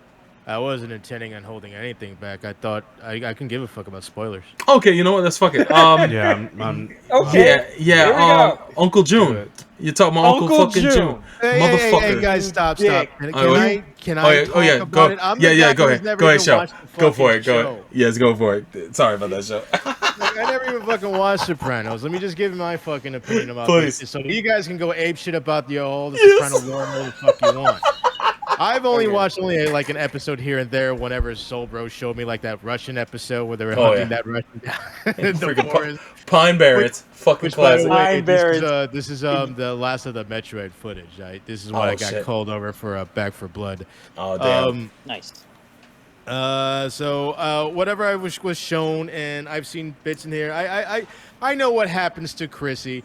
Sobro has shown me that fucking intervention scene a gajillion fucking times already. Oh, yeah. So I was like, I've seen bits and pieces about it, but it's a prequel, right? So you shouldn't really need to see it. It should be a standalone film. But obviously, when you're watching this film, I'm like, well, this seems to be a movie that was made for Soprano fans because it looks like they're feeding like all these different type of things. But as a standalone movie, after watching it, I'm like, well, this movie was pretty fucking stupid. Because it really was. Because watching that movie is like it's really all over the place. Yeah. It's like, yeah, they do the prototypical fucking mobster shock scenes. You know, that's Right. fucking in there. But the thing that bothered me probably the most about this shit is the shit Dickie got away with. There was like absolutely no repercussions at all for the shit he did throughout the entire fucking movie. The shit he did to his fucking father. Boy. He gets away with that shit. But the shit at the beach. That's the shit. beach. That's the shit I just shook my fucking head at. I know. How is nobody gonna notice? I'm like, Nobody gonna notice? I'm saying to myself, girl, shut up. Shut up. Don't finish. Do not finish that sentence. Do not. Do not finish that fucking sentence. What possessed her to But she tell did. her, to tell him that she slept with the black dude? I don't understand that shit. Yeah. Just the black dude, his fucking enemy. Yeah. Yes. Yeah, it was fucking dumb. It was a dumb His move. fucking, I'm like, what the fuck? She Well, probably thought. I She remember- probably, no. She probably thought to herself, well, what's he gonna do? He can't kill me out in the open on this beach. Wrong. You want to fucking bet? Wrong. The funny thing about it was what I was sitting there watching it with with my wife, and I was like, she's not really tell him, is she? Like right there, that's not gonna go over well. And it's just like, oh, well, cause and effect. I get it. The writer's like, well, I wanted to show the audience that, what he didn't want to be, his father, he ends up being him anyway. Man, what Yeah. the fuck, dude? It's a fucking tragedy. There's other ways. There's other ways to do that. It's a little ham-fisted. There's, yeah. And it's like, and I feel like this is yeah. supposed to be the story between young Tony. Tony and his uncle, but it felt like that was barely even focused in this fucking Nope. thing. But it was Right. advertised for that. And They you did. build up Yeah. built up this fucking character, the black guy, I'm Harold. like, Yeah. oh, this movie Harold. rose so many fucking questions, dude. One of my biggest pet peeves of fucking storytelling in a fucking movie, you don't bring up a plot and go absolutely fucking nowhere with it. And they did that but shit that's with this. what David fucking- Chase does. But that's what Oh. David Chase does sometimes. Maybe Like, too Well, much. that's Yeah. because apparently, because I looked up, I'm like, okay, does this guy show up in the fucking TV show? I looked up in the wiki. Fuck No. no. No, he fucking doesn't. No. Because he wants to make No. another movie. Yeah. He wants to Right. follow So- this up and lead into his fucking movie. I'm like, man, I hope So it never once gets ag- made. I hope he does a and series. once again, The fuck that. But, I, hope I it's mean- done with this shit. Shit's trash. guys, I mean, that just goes back to the point that it shouldn't have been a movie. Yeah. Like 100%. because that character that was Harold. There's a part where they zoom in on Harold's face and there's like a musical cue and there's all kinds of stuff and they did this a few times and it's like, well, this is a Harold episode. There was supposed to be multiple Harold episodes, Yeah. but this show, the movie's like 2 hours long, and so that's exactly what happens when you try to shoehorn all kinds of stuff into and the such a whole small scene thing. where it's like they somehow out of pure dumb fucking luck they find where Harold was staying. Right? Pure dumb fucking luck. They find Yeah. the enemy where he is staying with his fucking family. Mm-hmm. Like it's going to lead to some fucking climax, like third act. It went absolutely fucking nowhere. Fucking nowhere. It never gets revisited. This fucker. Fuck that movie. I gotta. The big question for me is, Mm-hmm. and maybe you guys have this question too, and this is one of those things that it didn't really cross my mind until afterwards. But did Ray Liotta have to play twins? Couldn't it have just been, some brothers that were not twins and one was in jail? Like, That would've made unless sense. what was the they- significance of that? I was assuming that because of the TV show, they mentioned that his father was Chris's grandfather. Is Was that a how the twin? family works? Yeah, Yeah, we're yeah. twins. I Yeah. don't know if like the TV show mentioned that, and so they were I following that don't- up. I can't I recall, don't but there was. recall. I There don't was a think so. character. There was a character in the TV show though that there was an actor that played played brothers, and one of them was killed off real quick in the show. I forget his name. The other one was in the show for the rest of the show. He wore glasses. The other brother who was killed off quick didn't wear glasses, and I know the one that did, he worked for Uncle June. So they did this twin thing in the original show, but with two other characters. So I guess he just wanted to revive it for this. I don't know if there's a connection So weird. per se, but it's a David Chase thing, I'm assuming. It's just I'm just gonna have to take you guys' word for it every time you fucking say that. Apparently that's you guys' go-to shit. It's a Yeah. David Chase thing. It's a David Chase thing. All right. Yeah. Well, season, the reason take is, your word like- for it. 'Cause Well, like he never hopefully the resolved TV what show's a happened lot to the better. Russian. yeah. no, Yeah. Well, that like I know, okay, but so at least the- that but there episode was- just happened to be funny to me anyway. Yeah. it was, but somebody asked David Chase about that episode about Pine Barrens, right? And he said, the interviewer said, "What happened to the Russian?" And David Chase said, "I know what happened, but I'm not telling you." So that's the reason why we keep alluding to that, because he's more than willing to throw shit out there Yeah. and leave it unresolved. Yep. So, in that, I think me going into this knowing that probably caused me to be more accepting the first time around. than I otherwise would have been. I still can't accept the fact that they found that man where he lived by pure dumb fucking luck. Oh yeah. And then we thought that they were gonna fucking have some conflict, and then he gets shot in front of his house. Fuck that movie, dude. That would also happen in The Sopranos too, because there was a character named Vito who was gay but trying to hide his homosexuality, and someone spotted him in a place just out of the blue, just a wild run-in with him in a place where he shouldn't have been, and that unraveled his whole secret of being gay. So there's like these fateful run-ins that happen in the show, but at least that one had resolution. Not the kind of resolution you wanted to see, but there was resolution for that, unlike in this movie with Harold. But I think they kept Harold alive for a potential follow-up, as you mentioned. I think that's the reason why they did, which makes no sense, because when it comes down to it, you set this all up, and then they find out where he lives, and then all of a sudden the movie wants to swerve you. That's how life can work sometimes, and that's a David Chase thing, because a lot of the episodes of seasons 5 and 6 are fucking like that. So, assuming they're gonna give Harold his own fucking show, then they could. I mean, he's working with what's his name? Frank. He's a famous black gangster. American Gangster's based on his life. Frank Lucas. Frank Lucas. He shows up in this movie as well. He's a guy in the pimp coat that Harold goes to see in that warehouse about expanding his influence over to Jersey. That's Frank Lucas, the same character that Denzel Washington played in American Gangster as well. So there's some historical figures in this movie, and I guess maybe they want to kind of open up the door to that if they do a prequel series down the road or another movie. But yeah, it had problems, but I thought it was okay. If you're a Sopranos fan, you'll get some tidbits out of it, but it's not satisfying. I would say it's not at all. I have absolutely no fucking reason to ever watch that movie again. You do not.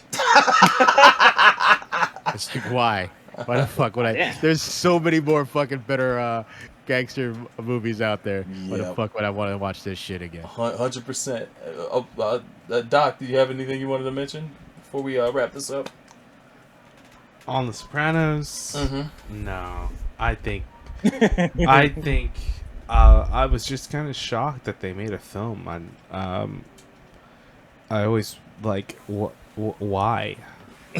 Why was this necessary? I think, was the fan base asking for it? Nah, but I think he saw what they did with Better Call Saul, and he thought he would try his hand with that. I think that's what was up, because that show was magnificent, and He did a very bad job. And this is definitely not. I think they might have been inspired by that. Who knows? But anything you wanted to mention? We'll just go around before we wrap things up. I'll say that this was a chance. If this movie was a chance for me to quickly jump on The Sopranos, I think The Sopranos can now wait another year or two before I decide to watch it. Damn, back on the shelf, man. Just watch The Wire. Just watch the fucking Wire. I was pulling Sopranos off the shelf, and then let me watch this because it's a prequel. Let's put it back up. Let's put it back. Hey, what's right next to The Sopranos? The Wire. The Wire. Omar coming, baby. Omar coming. I saw Omar coming in another show. I saw Omar coming in fucking Lovecraft Country. You did, in literally. He sure did. Fucking literally. He sure did. Oh my god. Rest in peace. I was not prepared for that.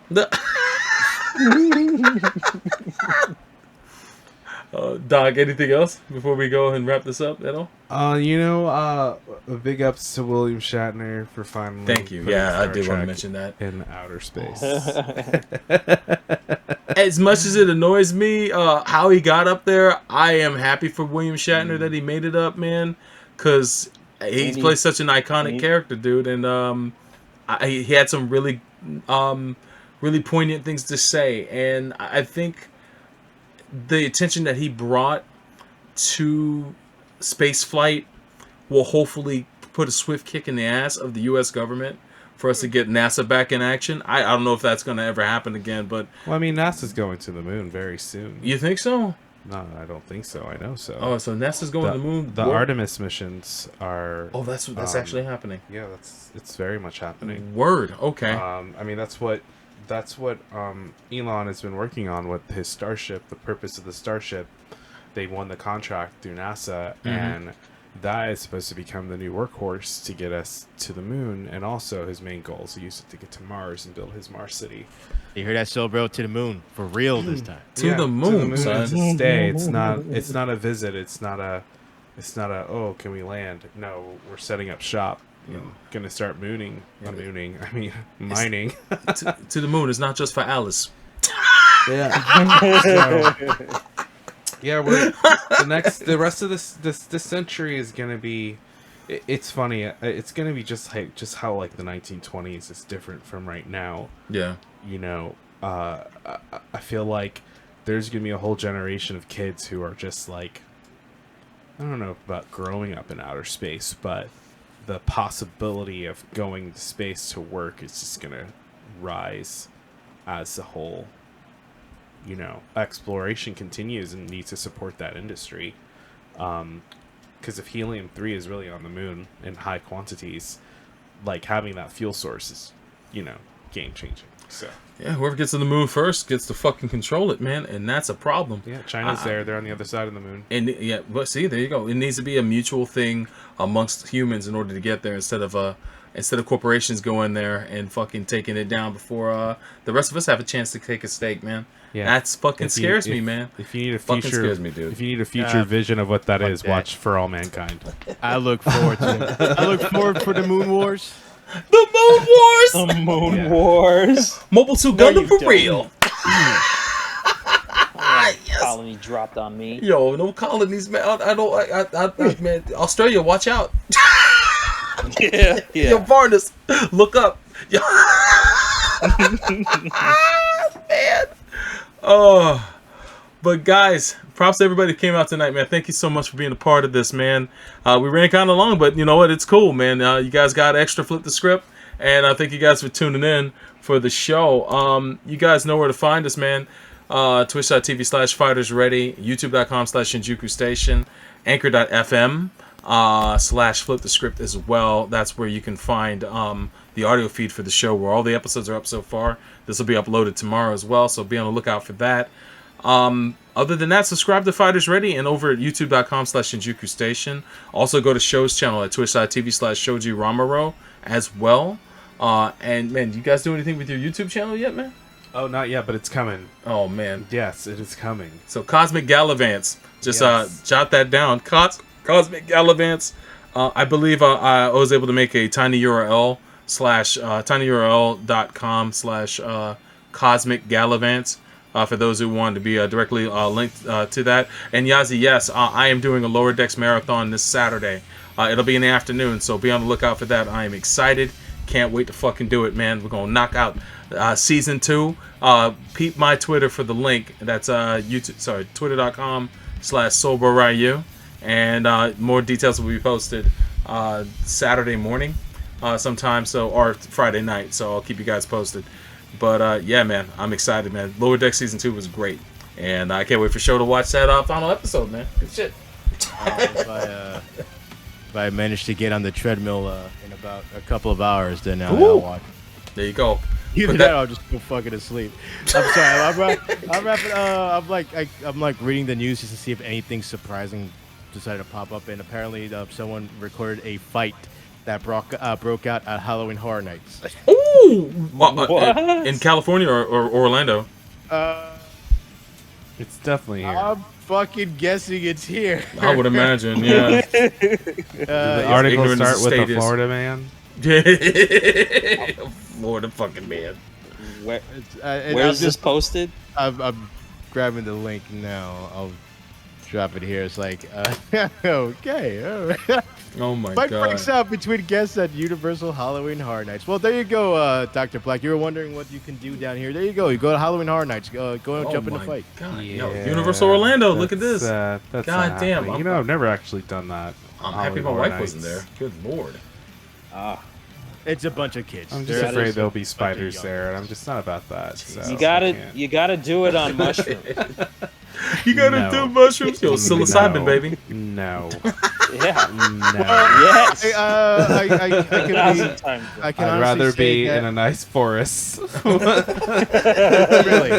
You're afraid of seeing spiders at Universal Studios, but not in a forest. On shrooms, in the forest, in the wild. No, what's a spider gonna do to me? The spiders at what Universal are meant to scare me and attack me, and re-trigger my trauma. Okay, that's what those spiders are gonna do. Don't worry, they're not allowed to touch you. I think they're all behind plexiglass. No, you have to worry about the other guests apparently. That's gonna fucking go in a fight. Like, can you imagine that shit? You spend $100 to go to some place only to get into fucking in a brawl? Jesus Christ, what's wrong with people? Yeah. That is a shame. But thank you guys for tuning in for yet again another episode of Flip the Script. I'm Sober Ryu. Follow us on Twitter at ShinStation. And thank you guys very much for watching the show tonight or listening to the archive, man. We're going to go ahead and drop out, but I hope you guys have a great night. And we'll catch you guys later, man. Take it easy. Peace. Later. Duty for life.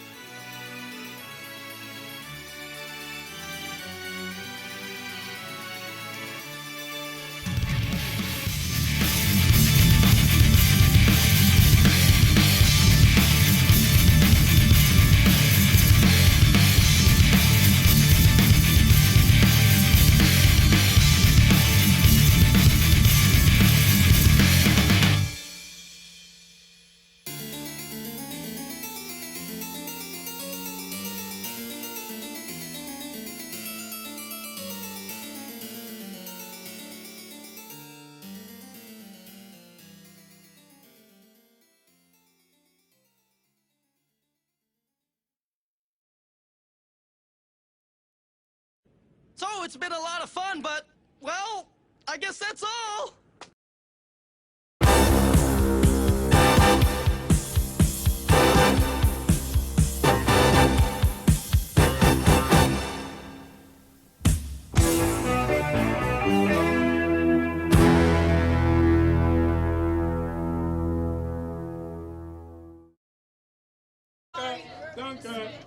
Stop with your blue eyes, bro. Just knock it off.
Christopher, this won't be easy for any of us.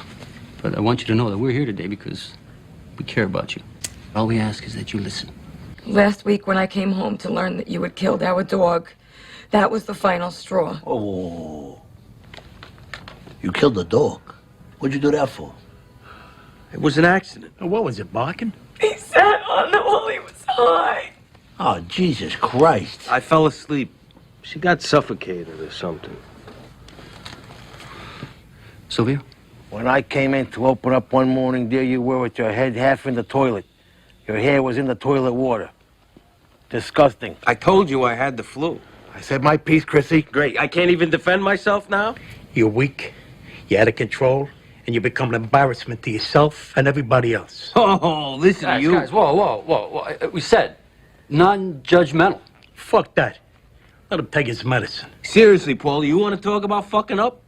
Watch it, Chrissy. Mr. Fry, I'm fucking warning you. There he goes, Mr. Type A personality. We are here to talk about you killing yourself with drugs, not my fucking personality. That's right. I'm gonna kill myself? The way you fucking are, you're gonna have a heart attack by the time you're 50. Oh, sit down. You're talking to the boss here. Good. Maybe someone will smack some goddamn sense into him. Great, my own mother. Fuck you, you fucking whore.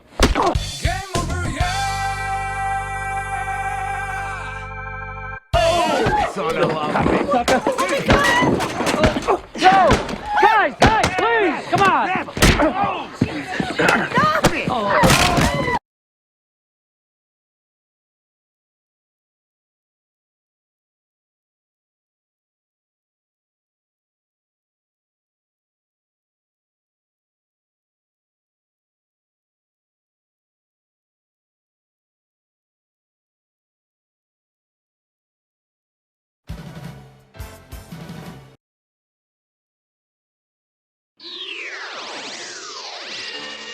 It's like Dukes of Hazards. Y'all probably call it the Earls of Risk over here.